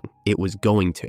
A month before the harvest festival, Scarletford had run out of work for her. The moat was finished, the wall stood, the refining house ran at full pace. By noon, she had unearthed an embroidery hoop from a chest she did not remember packing. Will ran into the garden with the breathlessness that no longer pretended to be anything but real. My lady, trouble, he remembered, halfway through stopping, to bow. Men in armor coming from the Clarenton road, 3 in armor, 2 in merchant coats. She set the hoop down. How many in total, Will? 5. A delegation then. By 61. The bird skeleton on the branch above her shook its wings and dropped to the gravel. Count everyone within 3 kilometers who is not one of ours. Be back before the next bell. It took off. 20 minutes later, it returned and counted out 5 bows of its head. Envoys, not an attack. Find Patrick. He ferries them across one at a time. Bow visible. You stay out of sight, Will. The Marquis' knights do not stand within 10 paces of you. Ever, he went. Patrick stood alone on the inner landing. Theodore stood alone on the outer. 20 meters of still water between them, and in that distance, Patrick understood that he had become the diplomatic face of a sovereign barony. Theodore announced himself in a parade ground voice. The narrator did not perform the speech. The narrator only registered that every word landed with the weight of a man who expected the gates to part on the volume alone. Patrick called his own name back, pulled the ferry to the middle, paused there long enough for both sides to understand the crossing happened on his permission, and only then closed the distance. Theodore stepped into the boat. The 2 knights followed. The 2 merchants moved to follow, and Patrick raised a hand. You 2 are barred. I do not know why you came back. The merchants began to protest. One of the knights cut them off through the side of his mouth, and they subsided into the kind of small wet sound men make when they have discovered they are luggage no one will claim. Olivia kept them waiting 2 hours. The dress she chose was the black she had bought for funerals and worn 3 times. Wearing it to a Southbury envoy was a small private joke. Her Excellency the Baroness of Scarletford. Patrick said it with the pronunciation Marie had drilled into him. Olivia walked in. 3 knights went immediately to one knee. She let them stay there a beat longer than was strictly polite. I am Baroness Olivia Ainsley. Welcome to a difficult road. The lead knight gave his name and his master's. The narrator did not perform him. What the narrator registered was that the name stopped Olivia's internal calendar for the length of one held breath. Theodore Dawson. In the autumn game she had been born into, Theodore Dawson had been a real, named character, a sworn instrument of the villainous Olivia, a fire spirit user, a fanatic who had followed his mistress into death and out the other side and never noticed the difference. A man whose presence in her receiving room was not a coincidence. She kept her face composed. This is Sir Richard Lass. This is Sir Montague Percival. The second name was the second blow. She looked once sideways at Marie. Marie's small, uncomfortable nod confirmed what the family name had already told her. Be seated. Tell me your errand, he told her. The narrator paraphrased it to the bone. A sealed letter. A verbal version requested and granted. The Marquis wished to take the Baroness of Scarletford under his protection.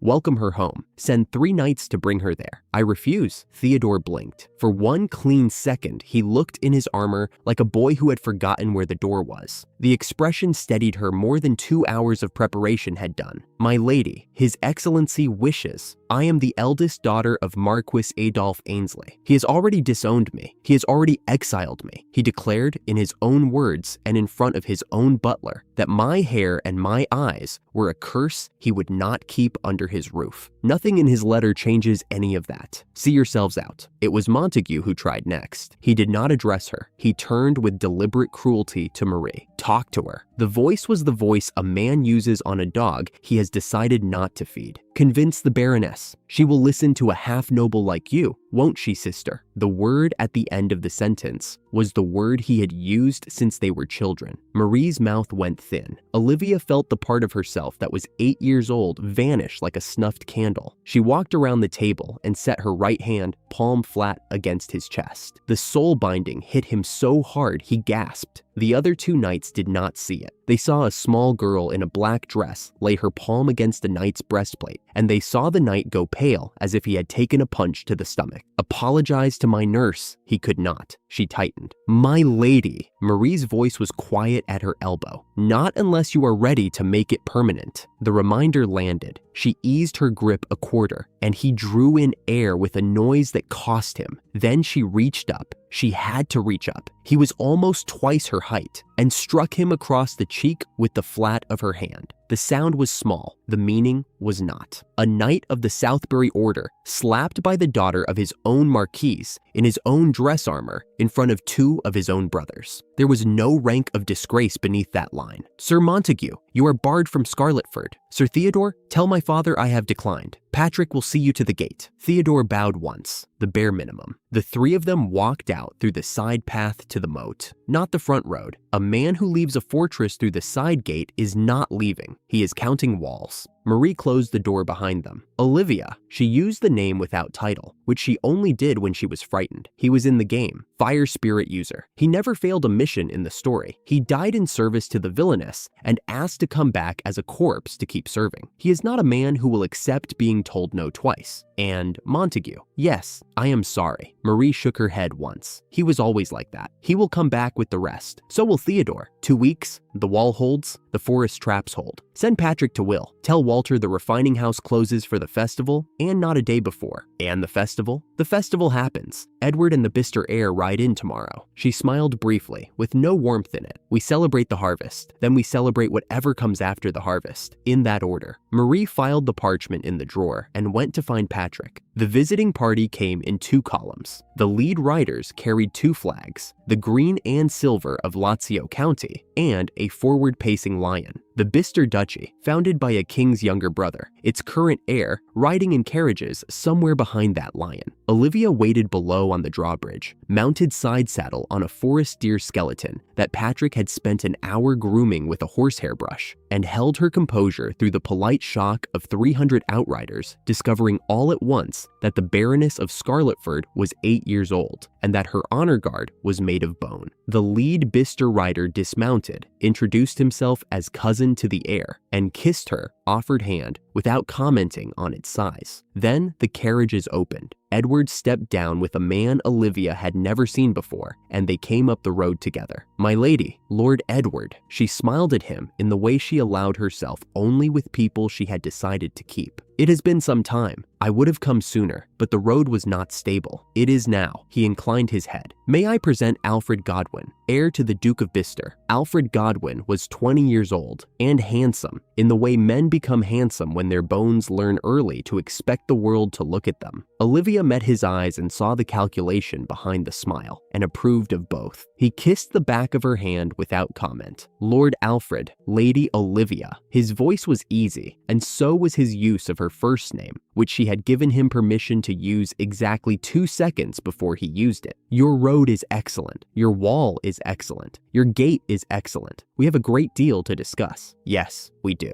Alfred Godwin took exactly 1 layer of pleasantry before he set it aside. Lady Olivia, how is the gold mine? The narrator allowed itself one observation, that the question, in that voice, in that room, was the small, intimate violence a duke's heir performs to test whether the person across from him will fold. She did not fold. I do not know what you are referring to, Lord Alfred. Saltpeter, alum, sudden bulk purchases of lead through the Chapman house. There is exactly one process that takes those 3 together as inputs. Cupellation, gold and silver from raw ore. I would not be a worthy duke's heir if I did not know what those purchases mean when they happen all together in a frontier settlement I have never had cause to visit before this autumn. She watched his face. He watched hers. I have not come to threaten you. The Duke knows. The Count knows. The palace will know shortly. And if I know, your father knows. He paused long enough to let her see the word father had been chosen with care. We can be useful to each other, or not. She set the cup down. She thought about Theodore, about Brian, about the rest of the kingdom, learning by spring that there was a vein of gold inside a barony that no longer answered to its own father. I want to sell Scarletford gold widely, through the Chapman House, to anyone who will pay the going rate, and after the village is rebuilt, I am extending the road, to Bitterly, then further, to the capital eventually, so that goods from this barony do not have to pass through Southbury to reach a market. Edward answered the question she had not said aloud. My lady, a route to the capital that bypasses the Marquise entirely. If the Demon Forest is divided by a road, it is divided for everyone. The kingdom benefits, the duchy benefits, Lazio benefits, Scarletford benefits. Southbury loses the toll on every cart that ever wanted to come this way. She turned back to Alfred. He had begun very slightly to smile. I had been told you were precocious. I had not been told you were this precocious. The duchy will cooperate. We are not friends of a man who would discard a child to her grave and then send knights to drag her home when her dirt turned out valuable. You know about the knights. 2 weeks ago,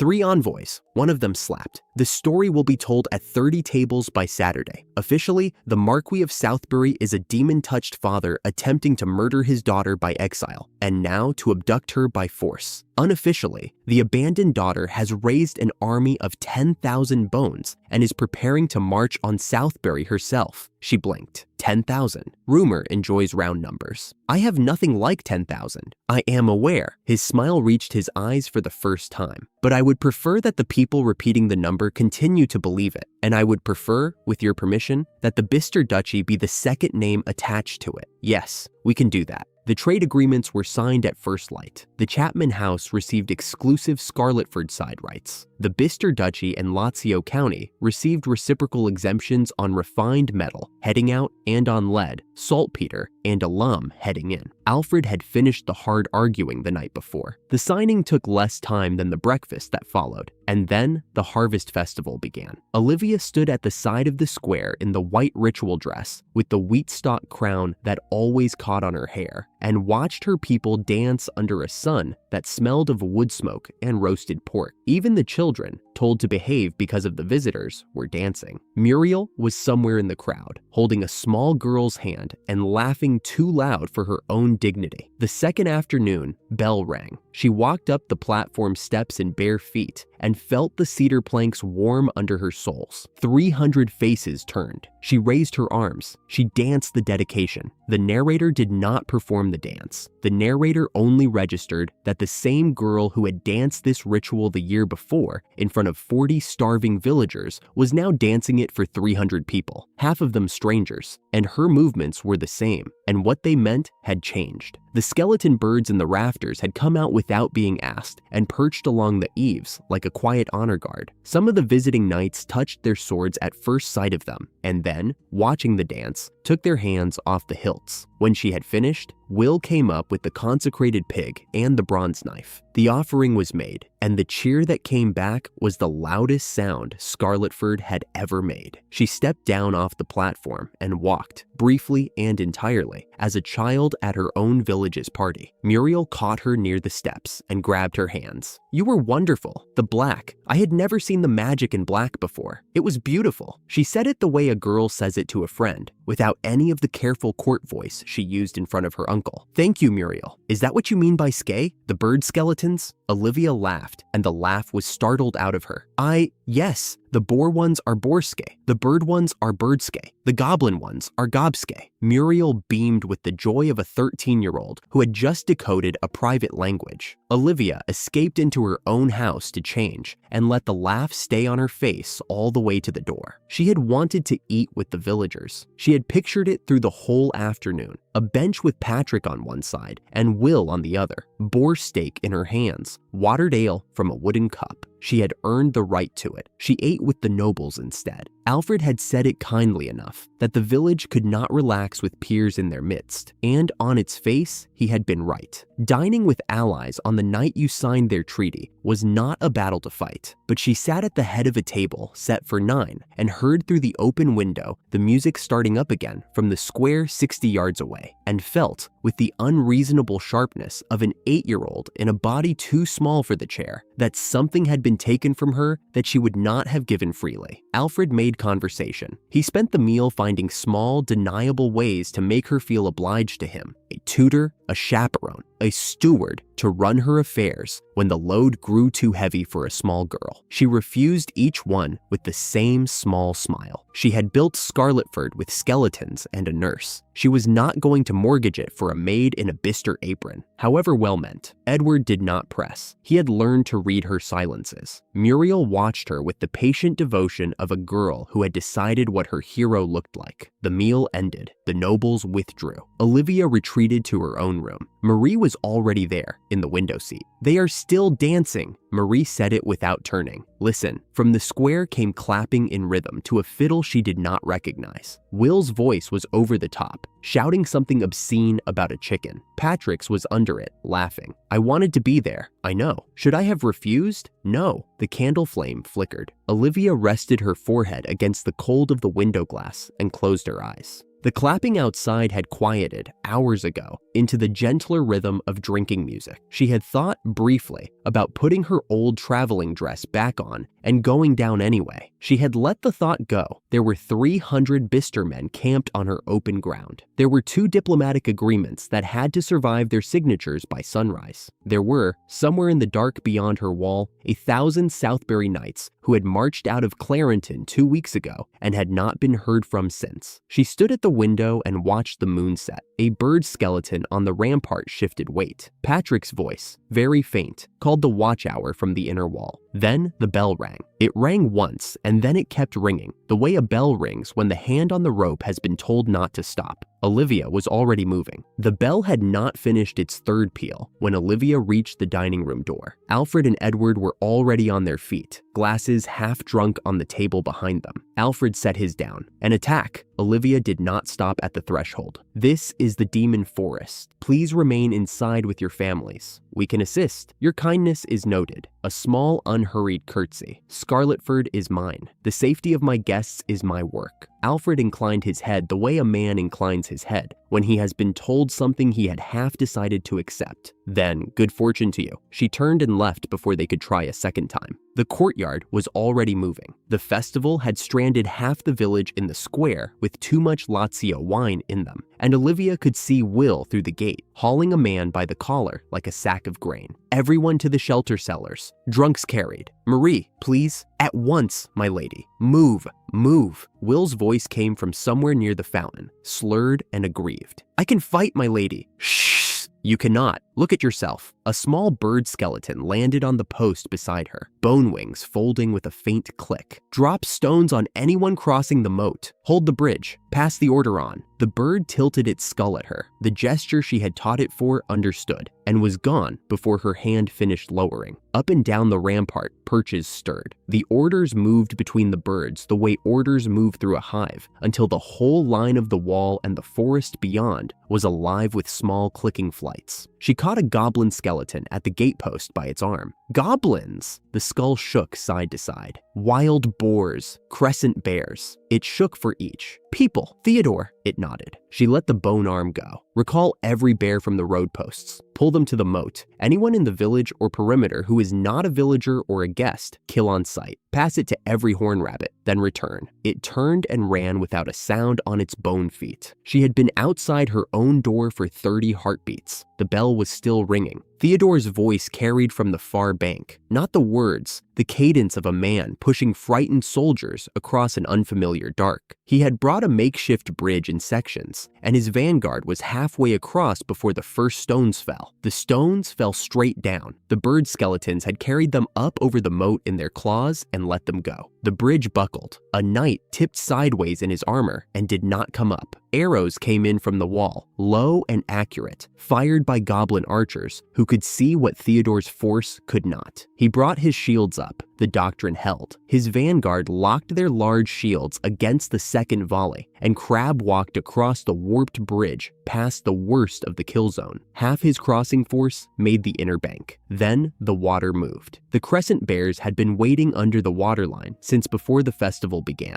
They did not roar. They lifted the bridge from below, pulled pulled it apart at the joins, and took the knights still on it down with them. The knights who had crossed turned to look back. Horn rabbits hit them from behind, up through the inside of the knee, the back of the thigh, the joint where a gauntlet met a sleeve. There was no formation to hold against them. Richard Lass rallied a second crossing along the moat's edge. The same things waited. Someone lit a torch. The torch threw light on what was eating them, and the men nearest the torch dropped it and ran. The bridge drifted apart on the dark water. The arrows kept coming. The waterway was Montague's idea, and on the second click of his teeth, he stopped congratulating himself for it. He carried 3 under knights with him, pulled aside before the assault, and given the brief. The south wall channel was 2 pacings wide, walked once by Montague during the envoy visit. The main force would draw every defender to the moat. The waterway would be unwatched. He spoke the words of the water spirit, and a thin membrane closed over the 4 of them like a bubble inside a deeper bubble. He breathed badly and went under. He had counted the bears. He had not counted what slept in the bricks. But the channel was clear. They came up inside the south yard, dripping onto the stones of a service path. The manor, they moved.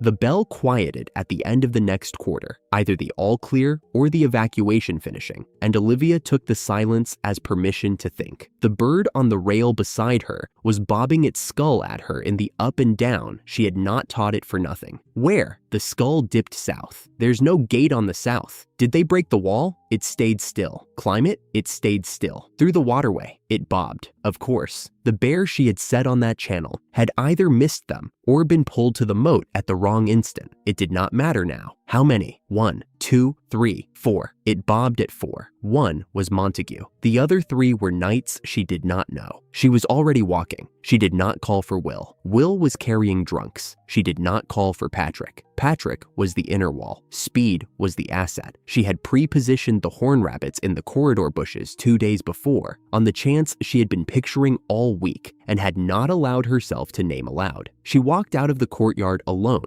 into the warm path that still smelled of roasted pork and did not look back. The square was empty in the way a room is empty after a party has been ordered out. A lantern lay on its side, and oil had spread under it in a dark spill. Then Marie's voice from the far end of the path. "My lady, evacuation complete. Everyone is in the cellars. Marie, get back. They're inside. There she is." The voice came from behind Marie, and it was the voice a man uses on a dog he has decided not to feed. Marie's lantern dropped. A shape stepped out of the alley and took her by the hair. The fallen oil caught in a small leap of light, and in that leap, Olivia saw Marie pulled backward against a man in half plate with the Southbury hawk stamped on the chest. Montague. He had her on the ground with one knee in her back, inside of 3 breaths. The dagger came out of his belt in the same motion, and the point rested under her ear. "You will not use whatever filthy magic you used on me last time. Not unless you want to find out how much faster a blade is than a spell." Olivia did not move. The horn rabbits in the bushes along this corridor did not move either. They were waiting for the signal she had not yet given. "What do you want?" "Lady Olivia." He shifted his weight to keep Marie pinned. "Bring me the document of conveyance for the barony. Sign it back to your father, my lord the Marquis."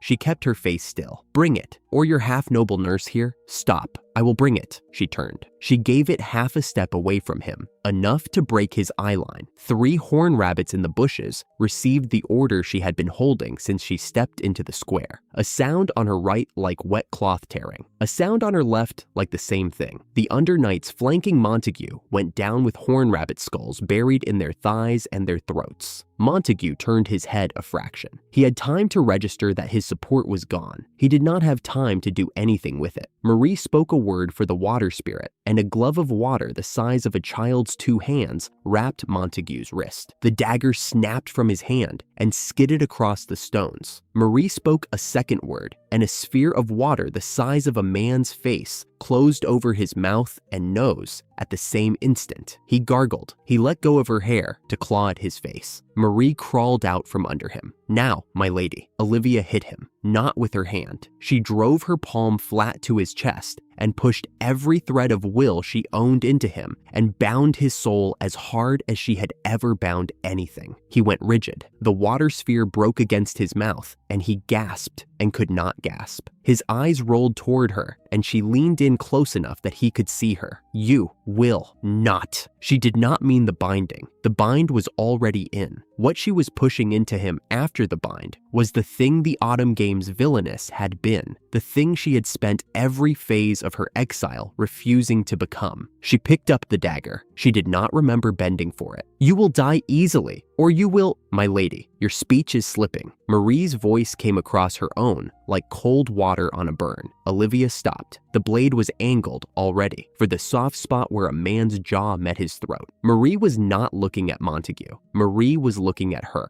Olivia let the dagger drop. She put her hand against the cold stone of the wall behind her and waited for one breath, two, until she trusted her own voice. "Yes, quite right. G77. Bind this lawless one so that he cannot move." A goblin skeleton came out of the manor door behind her with hemp cord coiled over its shoulder, and the work began. Marie did not say anything else. The look she gave Olivia was the look she gave when Olivia had done something Olivia would need to account for later, and Olivia received it and filed it and would account for it later. "For now," she breathed. Montague shook on the stones at her feet. The horned rabbits in the bushes did not stop until Olivia ordered them to. While Montague was being walked into the manor cellar, the back gate was changing hands. Theodore had reached the gate with a quarter of his force alive, and he had brought fire to it. He spoke the words of the fire spirit, and the spirit answered in his sword. He laid the blade across the iron portcullis, and the iron began to glow. His knights drove long timbers into the bars and broke the softened iron loose. The inner wooden gate was already burning. They hit it like men driving a pile, and on the third strike, it gave. What was inside the gate was the wheat field. The harvest was 3 days finished. The stalks were short and dry, and the path through them looked perfectly straight in the dark. The first knight onto the path was over before his second stride. Horned rabbits took him at the back of the calf and up through the gap below his chest plate. The knight behind him laughed at him for falling, and then he was down too.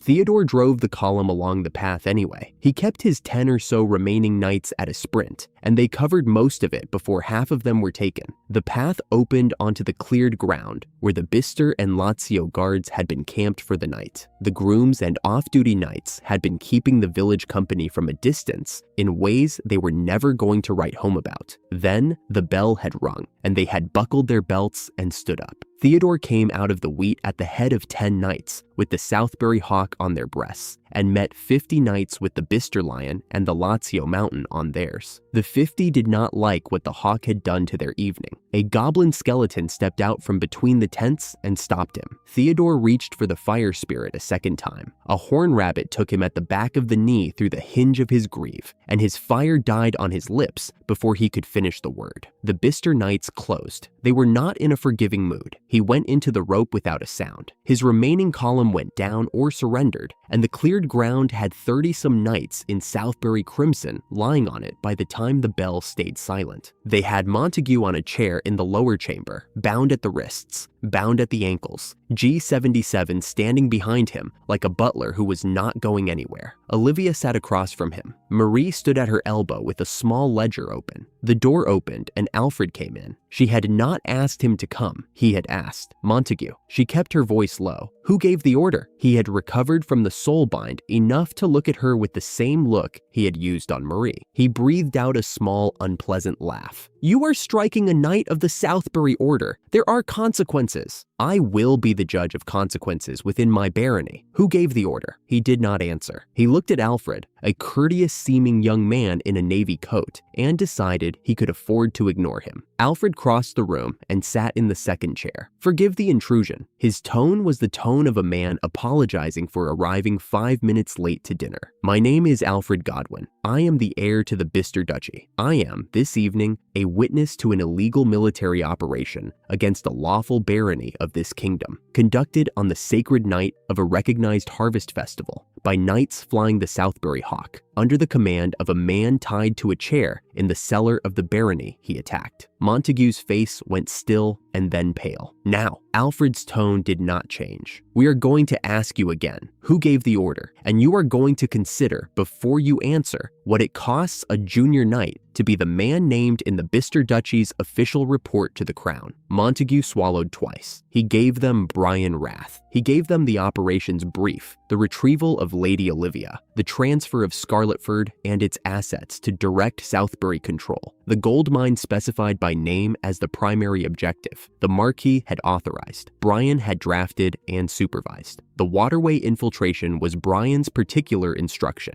Marie specified as the leverage point because the steward had calculated the family connection would paralyze Olivia long enough to take the title. He gave it all in the flat voice of a man who has realized that protecting the steward will not protect the knight. Alfred wrote it down. Marie's ledger filled with names and a date and a route. When the operation was fully on the page, Alfred put the pen down. She had one more thing to ask. Marie. She did not look at Marie when she asked, "What was he to you?" Marie did not answer. Montague answered, "Her half-brother." He said it the way a man says a thing he has always known and never said aloud. "My father took her mother in for a winter. She is my half-sister. She was never my sister." Marie wrote the next line down. Olivia watched her write it. Then she nodded once and looked back at Montague. "That is all. G77. Take him to the lower cell." The goblin skeleton lifted Montague off the chair and carried him out. Marie closed the ledger. Alfred capped the inkpot. "I came down here," he said with the same dry courtesy he had used in the dining room 2 hours earlier, "expecting to be useful. I find I have been mostly furniture." "You broke him in 6 sentences. You had already broken him. I only put the seal on the document." She let that stand. She would thank him in the morning. He would understand. Olivia walked out to the back camp with Alfred and Edward beside her, the eastern sky already breaking gray. They had Theodore on his knees with 3 blades still at his neck. The horn rabbit punctures around his greaves had been bound with strips torn off his own surcoat. He saw her come and did not move. She looked at him for one long, quiet moment. The fire spirit user from the Otome game, the threat she had been preparing for since she recognized him in the receiving room 2 weeks ago, was kneeling in the dirt outside her back gate with the wheat field smoke still on his armor. Alfred came up beside her with something in his hand. A narrow band of steel chased with thin silver runes, hinged in the center, locked with a small padlock at the back. A magic suppression ring. He will not light the fire spirit again while he is wearing it. He fastened it around Theodore's neck himself and snapped the padlock at the nape. The runes did not glow. They did not have to. Theodore's eyes flicked sideways at the ring and registered, with the professional grief that men in his line of work learn to manage, that the operation was over. "You travel," Olivia said quietly, "with such useful things. I prepared for the possibility of meeting you under less polite circumstances. I have several. This one is yours. Consider it the cost of the dinner I made you eat last night." Edward made a sound that might have been a laugh and disguised it as a cough. Olivia let the smallest curtsy answer them and stepped past Theodore's bowed shoulders. She walked the moat after that. The black water held bodies the morning would not bring back up easily, and the bank held more, and the wheat field behind the back gate held more again. Alfred came up alongside her on the moat path without being asked. He did not say anything for the first 30 paces. 250, he said at last. The wheat field, the moat, the back camp, before the bodies on the road back to Clarenton, which my outriders have not finished counting. Yes, your skeleton army could double in a week, you understand. She did. 250 bound and trained would have been the largest skeleton acquisition of her exile, and an armed force she could send out of the demon forest in any direction. It would have been Olivia Ainsley, villainous, doing the thing the Otome game had cast her to do. She kept walking. "I am returning them," she said. "Everybody, to the families." Alfred did not break stride. He looked at the dark water. "You are giving up an extraordinary military asset." "Yes, for the sake of not being the person who would not give it up." He turned his head and looked at her in the cold gray of the breaking morning, and the dry, small smile he had been wearing since the moment she met him went away and was replaced by something quieter. "I see. Forgive me. I had to ask. I know."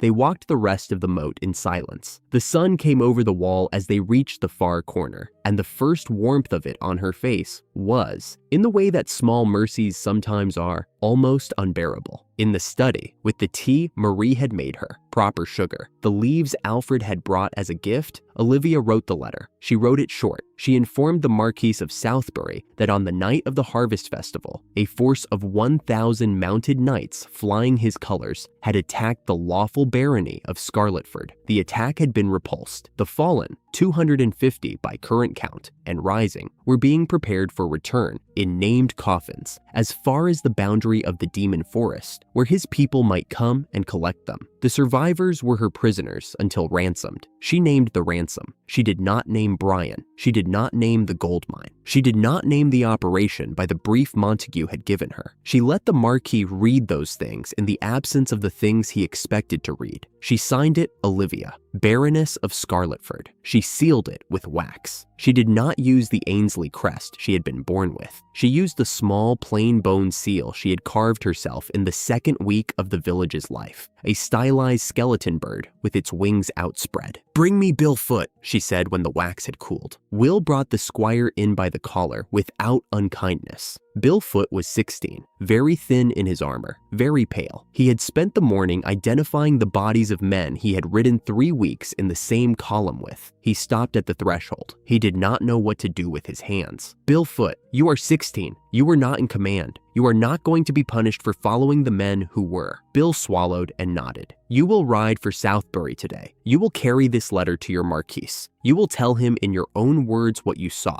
so he understands the letter was not invented by an enemy clerk. You will tell him the bodies are coming. The ransom is plain. You will not embellish. Yes, my lady. You will also tell him that you have been given your life because you are 16 and because you wrote down your dead comrades by name yesterday, which is more honor than the man who sent you ever showed any of them." He looked at the floor. His shoulders shook once, very small, and went still. "Yes, my lady." She held out the letter. He took it in both hands. "My lady, may I ask, the survivors, they will be returned alive when their ransom is paid. They will not be harmed. They will not be turned into skeletons. They will not be displayed. You may tell your Marquis I said this." "Yes, my lady." "Will, see him to a horse, a good one. Provisions for 3 days." "Yes, Will clapped a hand on Bill's shoulder so gently it almost insulted his own size, and walked him out. The hall went quiet again. Marie did not say anything for a moment. Then she stepped closer. "You did not name Brian in the letter." "No, he will not be punished by my father. He will be punished by something else. I think we leave that for the kingdom. And the bodies. All of them. All of them. We are not the people who do not give them back." Marie did not answer. She picked up the tea tray and carried it toward the kitchen. She paused at the door once and looked at Olivia with the same look she had used in the festival square the night before when she had said your speech is slipping and Olivia had let the dagger fall. This time, the look did not contain a correction.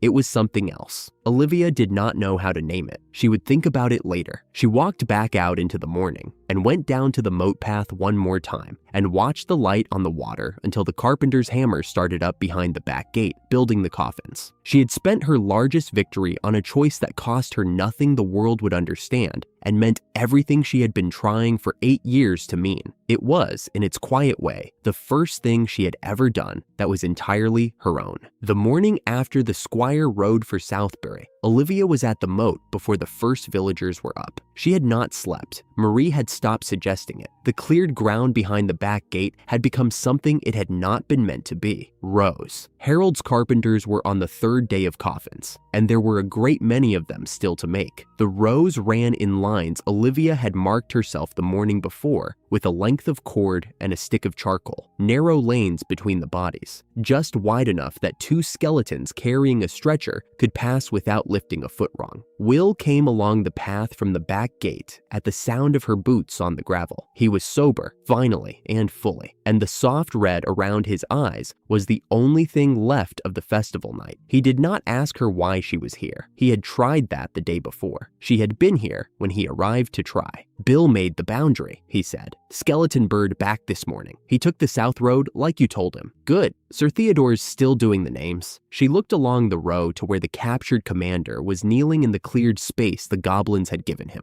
The steel collar at his nape did not need to glow. He was reading the next face in his careful, patient way, and a goblin skeleton crouched beside him with a piece of slate and a stick of chalk, and Theodore was telling the skeleton names. Sir Robert Walter, Hawke's second, Sir Henry Dane, Hawke's second, Bertram Foote, Hawke's third, the Squire boy's father. The chalk moved on the slate. Theodore looked at the next face. 250 was the number she had given Bill for the letter. 250 was what they had counted at first light the morning after the battle, before the outer forest sweep, before the moat divers had brought up the armored knights who had gone down with their plates on. The number now was 253. 3 had come up out of the trees yesterday, 2 on the eastern approach, the third in a thicket the horn rabbits had been keeping people out of. She had walked out to that one. She had walked out to all of them. She told herself the first morning that it was an administrative duty. By the third morning, she had stopped telling herself things. Months ago, after the goblin mage, 3 villagers had died under her protection.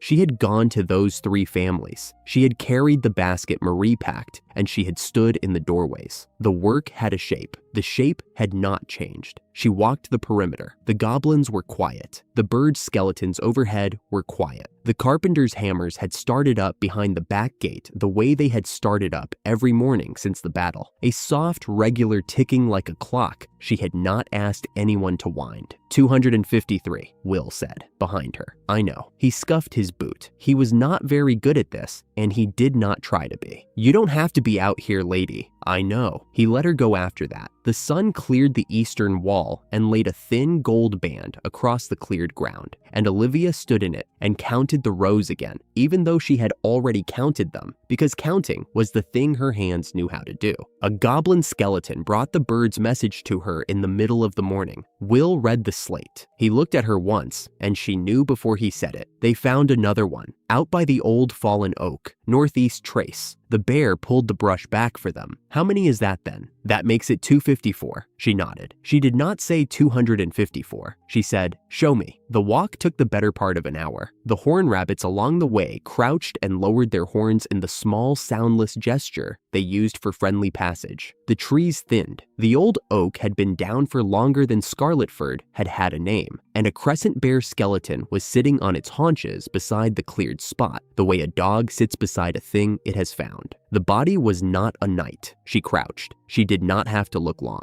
Civilian wool, dark with rot, no surcoat, no crest, no armor, no sword. There was a knife sheath, but the sheath was empty. Old leather mended once at the loop. The body had been there long enough that there was only bone under the cloth where the chest had been, a few months at least. Will hung back at the edge of the clearing. He did not need to be told. She looked at the left hand. The bones were small and clean, picked white by what the forest does to soft things. On the ring finger, there was a circle of dull metal, plain iron, no gem. The kind of ring a man working a clerk's wage might give his wife at a small wedding. Olivia did not touch it. She crouched there with her hands on her knees and looked at the ring for a long moment. The wind moved in the canopy somewhere above her, and the leaves moved with it, and that was all the sound there was. She had been carrying this thread for almost a year, a name she had been told by Marie after the watermill burned and a clerk vanished. The whole household had known there was a wife in the outer settlement who had not been told yet. By the time the wife had been told, she had named her child for the father the child would not remember. She had chosen to stay anyway. The wife had a name. Her name was Delia. Will, lady, send a bird. Ask Delia Porter to come out to the body assembly ground at the back gate. Not here, not yet. Bring her there. Lily is to come with her. She cannot be left, and she does not get to be left out of this. Will's mouth opened and closed. She is small, he said. Lady, she is small. She is small, Olivia said. That is part of it. They brought the body in on a clean stretcher. Olivia walked it the last 50 paces herself. She did not let the goblin skeletons take that part. She picked the place. She laid it at the head of the row, separate, in a space the goblins had cleared. The wedding ring she did not move. Around her, the dead stretched out in long, quiet lines. The knights with their dented crests and their burnt surcoats, and their faces that Theodore had named for the slate. And then the one body that had been there longer than any of them. She had thought, when Will brought the slate to her in the clearing, that the worst of it would be telling Delia. She found, sitting on a low, overturned crate at the foot of the row,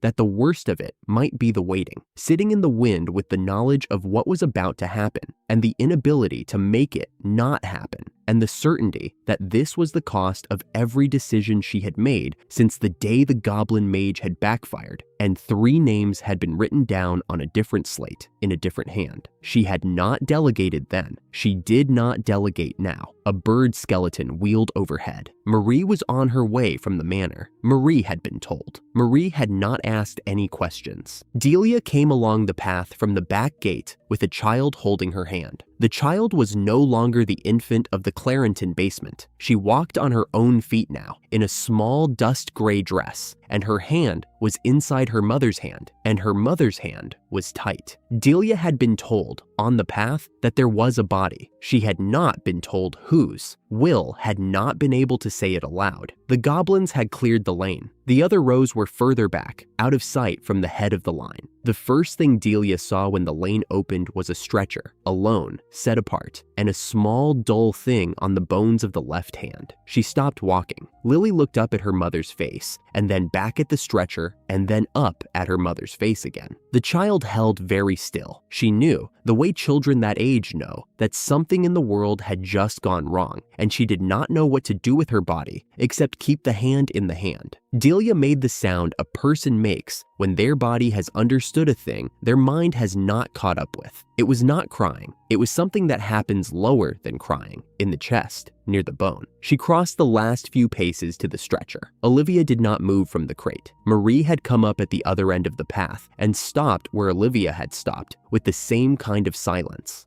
Delia knelt. She picked up the ring and turned it over and read whatever was on the inside of it. Then the crying did come. It came all at once and without restraint, and Delia did not cover her face. She had no hand free to cover her face. One hand was on the ring, and the other was on the hand of her daughter. Lily watched her mother cry the way a small child watches a thing she is too small to fix. Then she sat down where she was, at her mother's knee, and put her small face against the wool of her mother's shawl and held on. Olivia did not look away. They did not move him. Olivia would not let them. She sat with Delia at the head of the row until the sun was tipping over the western wall, and Marie brought a cup of warm broth twice, once for Delia and once for the child. And the second time, Delia took it. Olivia told her, in the few sentences it took, what she believed had happened to James, that he had been used by the merchant called Roland, that the merchant had needed him to vanish and had made him vanish, that his body had been left somewhere it would not be found until the battle's sweep cleared the outer brush, that he had been a clerk because he was honest, and they had needed an honest clerk because honest clerks were the only kind who could be made to take the blame in a way that held. Delia did not ask questions. She was past questions. She held her daughter against her side and watched her husband's small, clean bones in the row, and Olivia watched her watch them, and a thing in Olivia that had been very tightly held for a long time was beginning to ache the way mana aches when you have been spending it without keeping account. "Lady," Marie said, very quietly, behind her. "I know. You are running thin. I know. I will be near. I know. We'll set the torches." Olivia got up from the crate. Her knees did not give her the report she would have wanted. She filed that and walked the 4 paces to the head of the stretcher. She had already explained it to Delia. A body that had died in the open, without a witness, without a goodbye, without a body found, sometimes did not stay still in the kind of country Scarletford was. The kind of country with a baroness of dark holy magic in it. He was going to come back. Tonight. Probably tonight. If she was wrong about the timing, then he was not coming back at all, and that would be its own answer. She did not think she was wrong. She told Delia, with the simplest words she had, if he comes, do not go to him. Whatever rises out of the body for the next few hours will not be him in the way you remember him. "I know," Delia said. "I am here anyway. I know." The dusk thickened. The torches Will set were a small ring around the cleared ground. The other rows of bodies fell into the dark beyond the ring and stayed there. The first night sounds began in the forest, and then the body in the row at her feet made a sound. Not a word, not a name. Something that came up out of the bones like wind out of a hollow log. Delia stood up. "He is here," Olivia said. The zombie rose. He rose in pieces. the bones reassembling under the rotted wool, the skull coming up last and turning slowly toward the torchlight. The wedding ring stayed on the finger. What was in the sockets where the eyes had been was not eyes. It was the dim violet the goblin skeletons carried, but thicker, darker, and around the head and shoulders there was a low haze that did not move with the air. Olivia knew the haze. She had read about it in the books from the Ainsley library before she had ever cast a single rite. The early stage. The body was not yet the worst thing. It was still partly a man,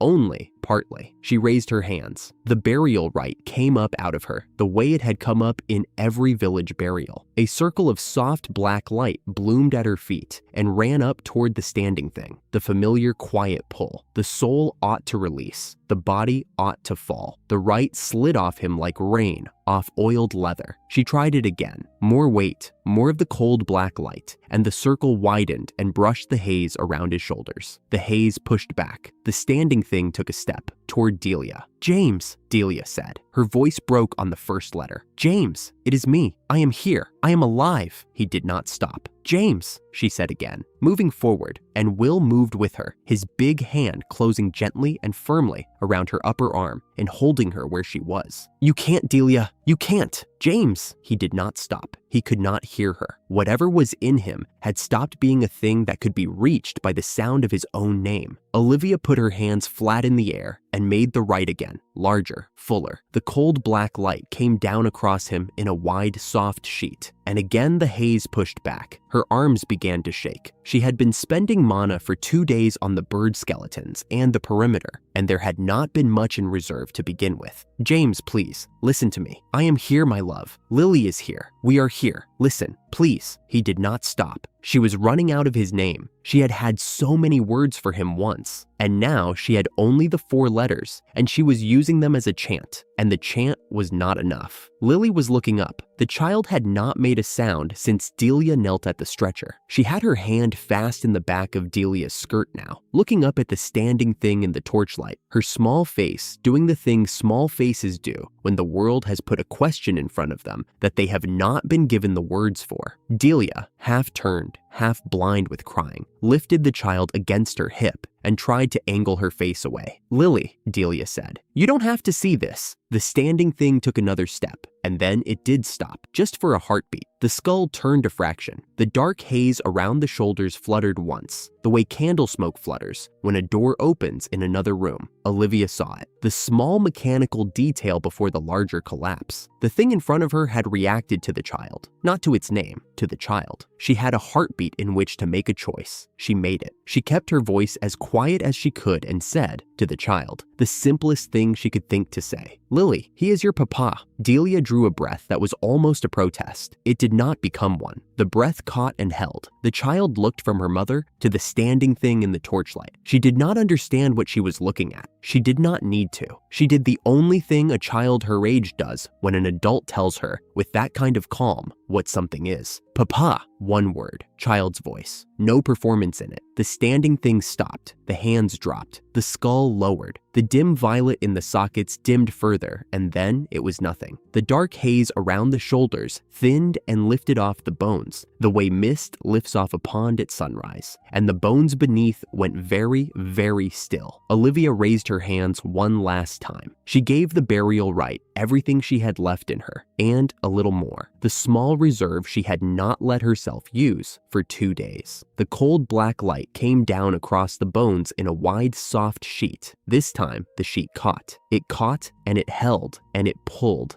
gently. And inside the pulling, the small thing that was James Porter's soul came loose from the bone the way a kept thing comes loose from a hand that has finally remembered to open. There was a soft, pale light for a moment. Then there was not. Then there were only bones in a row, and a ring on the bones of the left hand, and a small ring of torches in the cold autumn dark. Delia made the sound again, the one from the morning, only this time it did not build into crying. It went somewhere else, It went into the small wool of her daughter's hair, where her face had bent down against it and stayed there. Olivia's knees gave. She had not decided that they would. She went down to the cleared earth in a small, quiet motion that the right had been holding upright for. And the right was not holding her up anymore. Marie was already there. The arms that came around her were warm and steady, and they did not say anything because there was nothing to say. Will let go of Delia's arm. "Papa," Lily said again, into the wool of her mother's shawl. Smaller this time, to no one in particular. Olivia heard it from where Marie had set her, on her knees in the dirt, and she filed it the way she filed everything else that had happened to her that she did not yet have a place for. She would put it somewhere later. She did not have anywhere for it now. The torches burned down. Marie's arms did not move. Bill Foote arrived at Clarenton's south gate on a borrowed horse, and the gate guards opened to him without question, because his collar pin still bore the Southbury hawk, and his face was the same face they had waved through a month earlier behind a column of 1,000 men. He went straight to the night garrison in town. He came back out an hour later. Behind him, a line of wagons rolled forward and stopped at the gate. "Open," he said. The guard captain stepped down from his post and walked along the line in the way men walk when they have already understood the answer and are still hoping to be wrong.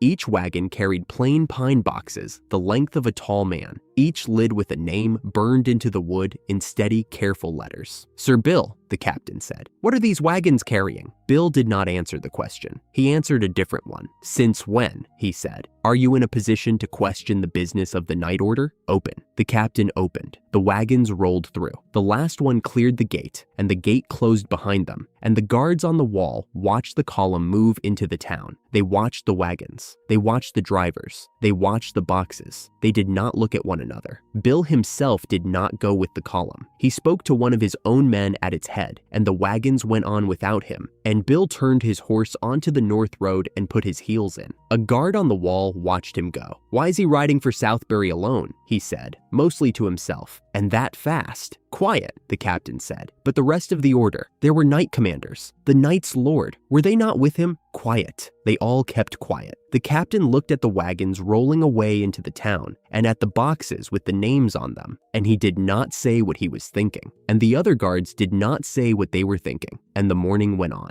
What the guards did not see was the second column. It came a few hours later. The wagons were the same as the first. The drivers were not. The drivers had no faces. They had bones where faces should have been, stained the color of old iron by 2 days through the demon forest, and in the empty sockets, a dim violet burned that did not flicker the way a torch flickers. It burned the way a thing burns that does not need air. The skeletons walked in formation. They did not need to be told where to go. They had been told once at the assembly ground behind Scarletford's back gate by the small girl who stood at the head of the row and gave them the route. The captain did not stop them. He could not think of a reason that would hold up in the sober daylight of any room he might have to explain it in later. Technically, this was a funeral service. Technically, the drivers were the Lord of Scarletford's couriers. The boxes had names on them and families to go to. He stood aside. The skeleton couriers walked into Clarenton. They walked the avenue past the mason's yard, past the bakery, past the wool guild, past the door of the Turkray house, past the small stone church on the corner with the bell at the eaves. They walked at the pace of a slow funeral. They did not look around. They did not turn their skulls toward the people who came out of doorways. The violet in the sockets did not blink. Children were lifted off the street and carried indoors. A horse refused the avenue and was led the long way around. A woman crossed herself and then crossed herself a second time as though the first had not held. The wagons were delivered through the steward at the night garrison. The lids stayed closed. The drivers unhitched the horses, stood and waited until the receipts had been signed in the steward's book, then hitched the horses again and walked the wagons out the way they had come. The gates closed behind them. They walked back along the south road toward the demon forest at the same slow, even pace, and the guards on the wall did not lift bows, and the captain did not give an order, and the avenue behind them stayed empty for a long time after they were gone. That night, the rumors began. By the next morning, a brickman on the central avenue had seen them. A furrier loading hides at the south yard had seen them. A boy who delivered milk had seen them, and each of those men told 2 other men,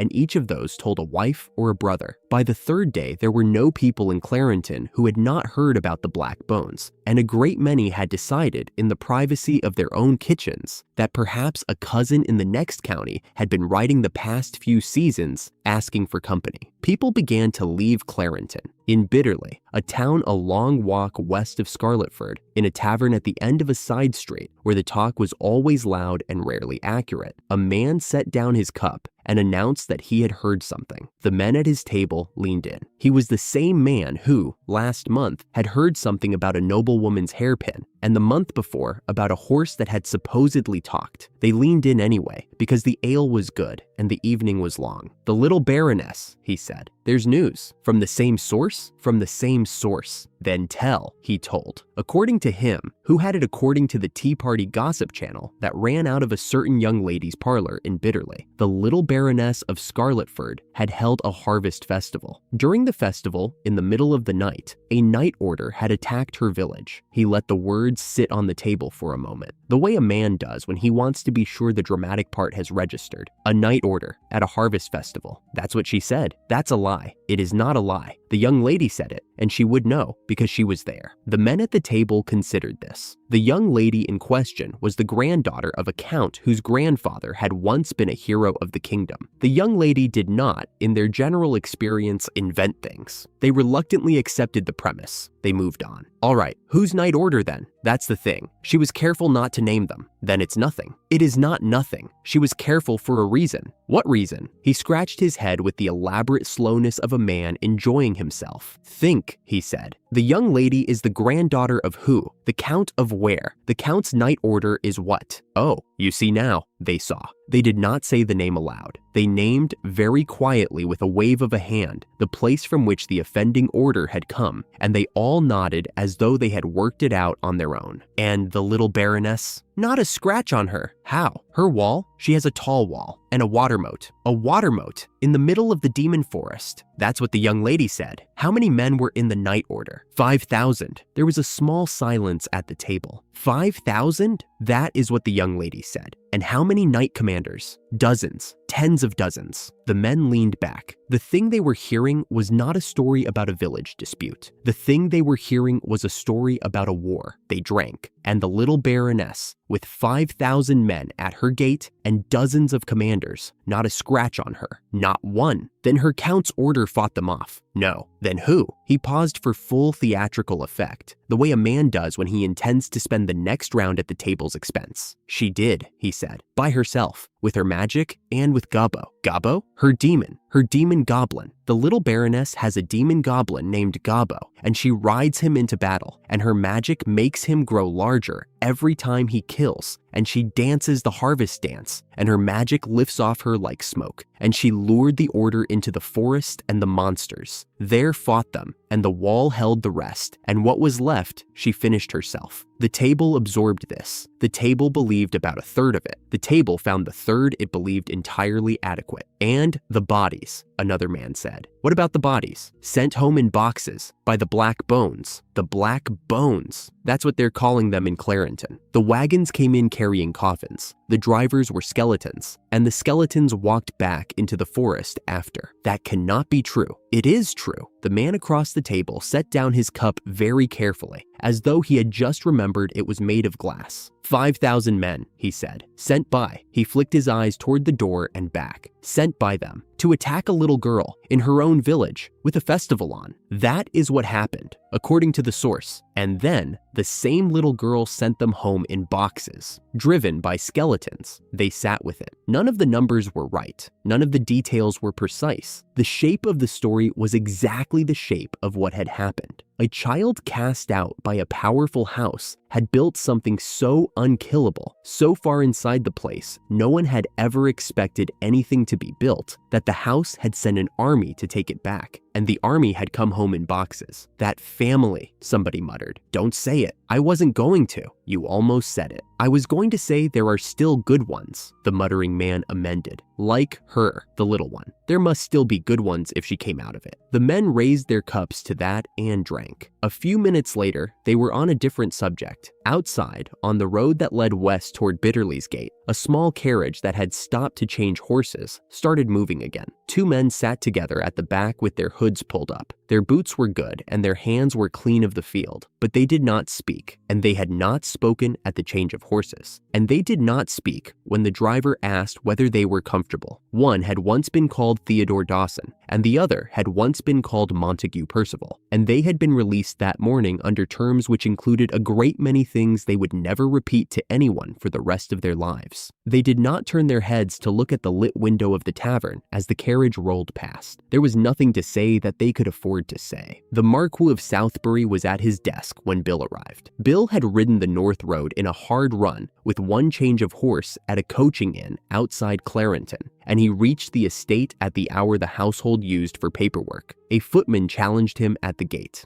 Bill identified himself by name and rank, said the word that opened any door in the Ainsley house, and was inside the courtyard before the bow was finished. A young secretary attempted to slow him in the corridor. Bill did not slow. The secretary led him to the study door without being asked. Bill knocked himself. Knight Bill Foot of Clarenton, presenting himself with urgent matter. Open. Enter. The voice from inside was not the Marquis's. It was Brian's. He was always in the study at this hour because the household used the hour for paperwork, because Brian had decided years ago that it would. Bill came in and knelt 3 paces from the desk. In the way knights knelt before lords, they had not yet decided whether to disappoint. The Marquis was at the desk. His body had given up the work of looking commanding some years ago, and now performed only the work of staying upright in a tailored coat. He did not look up at once. When he did, he saw Bill on the floor and did not immediately recognize him, because Bill had ridden out a month earlier with a column and was now back without one. "Speak." "Sir Theodore Dawson," Bill said, "leading the Scarletford retrieval force, has failed the mission. The force is destroyed. I was taken as a prisoner. I have been released and entrusted with a letter from the Baroness of Scarletford to be placed in his lordship's hand." There was a silence in the room that did not break for some seconds. The Marquis blinked once. The blink was the blink of a man who had heard the words and had not yet permitted them to settle into a shape he could understand. Brian, beside him at the desk, also blinked. Brian recovered first. "Repeat that," Brian said. His voice was the same calm, dry voice it always was, but there was a small note in it that did not usually live there. "Sir Theodore Dawson's force was defeated at Scarletford. The entire force. I am the courier of the surrender terms." Bill bowed his head lower. From inside the front of his coat, he drew an envelope of good paper, sealed with black wax, and a press that the Marquis did not at first recognize, and then did. Bill held it up in both hands, palms flat, the seal turned upward. Brian crossed the room, took it without a word, and laid it on the desk in front of the Marquis. He did not break the seal himself. The seal was on a private letter to a lord. The Marquis looked at the press in the wax. It was the press he had ordered cut for the barony of Scarletford on the night he had signed his daughter's transfer. He had ordered it as a small, efficient cruelty. She had now used it. "Adolphe." Brian's voice was low. The Marquis did not respond. "Adolphe, read it. The letter will not read itself." The Marquis reached for the envelope. His hand was steady. He broke the seal with his thumb. He drew out the paper. He unfolded it on the desk. Brian, knowing his man, said one thing quietly. "Adolphe, breathe first." The Marquis did not breathe first. He read the letter. He fainted. He went sideways out of the chair, his weight carrying it half over with him, and landed on the polished floor without breaking the chair's leg, which was the best of the things he managed in the moment. A small line of foam stood at the corner of his mouth.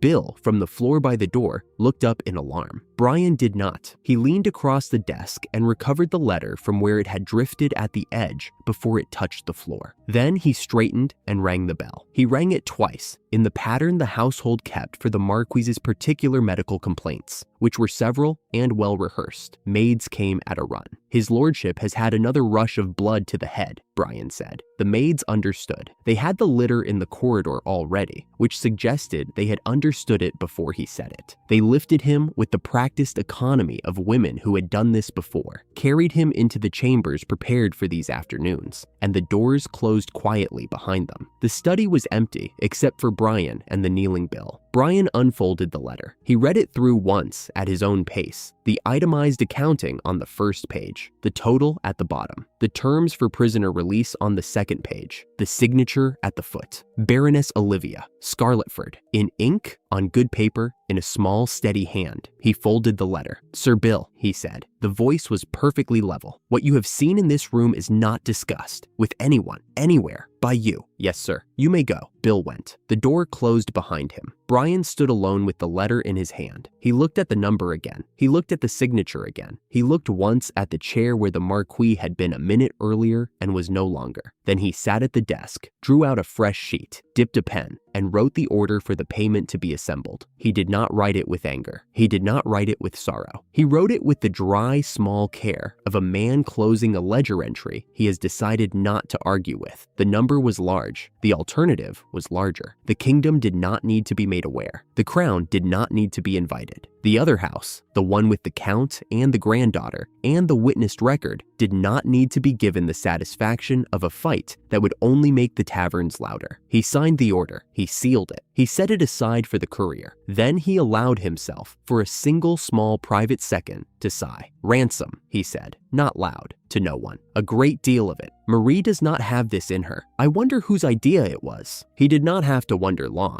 He put the letter into the locked drawer of the desk. He turned the key. He went on with the morning's paperwork. 1 week after Bill rode for Southbury, he came back. He came in alone on a tired horse, with a small armored chest strapped behind the saddle and a sealed packet of documents tucked inside the front of his coat. Will met him at the manor gate and led him to the small office above the entrance hall in the same wordless way he had been received at the South Road the first time. He set the chest by Olivia's desk and the packet in front of her and stepped back to the wall and waited. Olivia opened the packet. She read each page in turn at her own pace. When she reached the receipt at the end, she made a small mark in the corner with the pen at her elbow and slid the page aside. The chest was opened in front of her by Marie, who counted the gold by weight on the small scale at the side of the desk and recorded the count on a clean sheet of paper. The total came out to 840,000 shillings. The amount matched the demand. Marie said so by laying the count sheet flat in front of Olivia and touching the number twice with her finger. "Match," Marie said. Olivia signed the release papers for every prisoner. She signed them one at a time without ceremony, and when she had finished the last, she set the pen down and turned the page in the ledger. Theodore and Montague were not in Scarletford to receive their release in person. They had left the day they had been freed,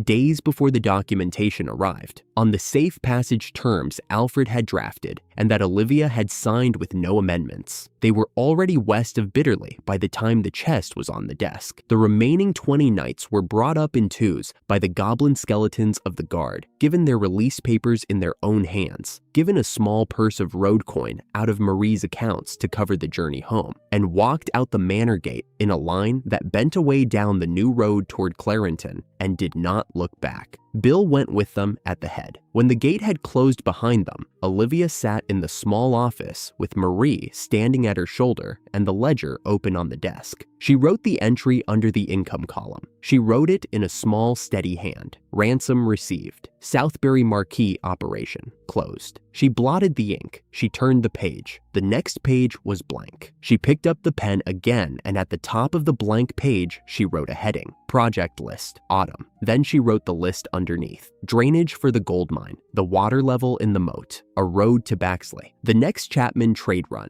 lumber, stone for the broken section of wall, a new gate hinge that was not the old gate hinge, skeleton replacements, a school in the village for the children whose fathers had not come home from the goblin business in the spring, survey work for the western road, a letter to Alfred about the dance. The list went down the page. Then it went on to the next page. Marie set a cup of tea at Olivia's elbow. "You should rest," Marie said. "An hour, in a minute." Marie did not press. She moved a few papers on the side of the desk and lined the pens up the way she lined them up. From the lower shelf, she lifted a small unopened envelope with a heavy red seal and laid it at the edge of the desk where Olivia would see it without having to be told. The seal was the Crown's. The handwriting on the outside was a clerk's. The envelope had arrived 2 days earlier and had been waiting because Marie did not believe in interrupting Olivia at work without a good reason. And the envelope, in Marie's quiet opinion, was not yet a good reason. Olivia glanced at it. She did not pick it up. She wrote 2 more lines on the project list. Then she set the pen down and looked at the envelope and at Marie and at the window where the autumn light was beginning to thin. "Tomorrow," Olivia said. Marie nodded. Olivia turned the next page of the ledger and started a fresh column for next month's stores. Outside, in the courtyard below the office window, a goblin skeleton was already walking the perimeter at the slow pace of the evening rotation. Beyond the wall, the autumn fields lay quiet. The wheat was in. The moat sat low, the way Alfred had warned it would. The road from Bitterly was busy, the way Anna had promised it would be. The villagers were at their suppers in the low houses along the new lane. The bird skeletons crossed the dark green sky in slow loops above the wall. Scarletford was not finished being built. Olivia worked through the last of the light. When the room went dark, Marie lit the lamp at her elbow without being asked, and Olivia thanked her without looking up, and the writing went on.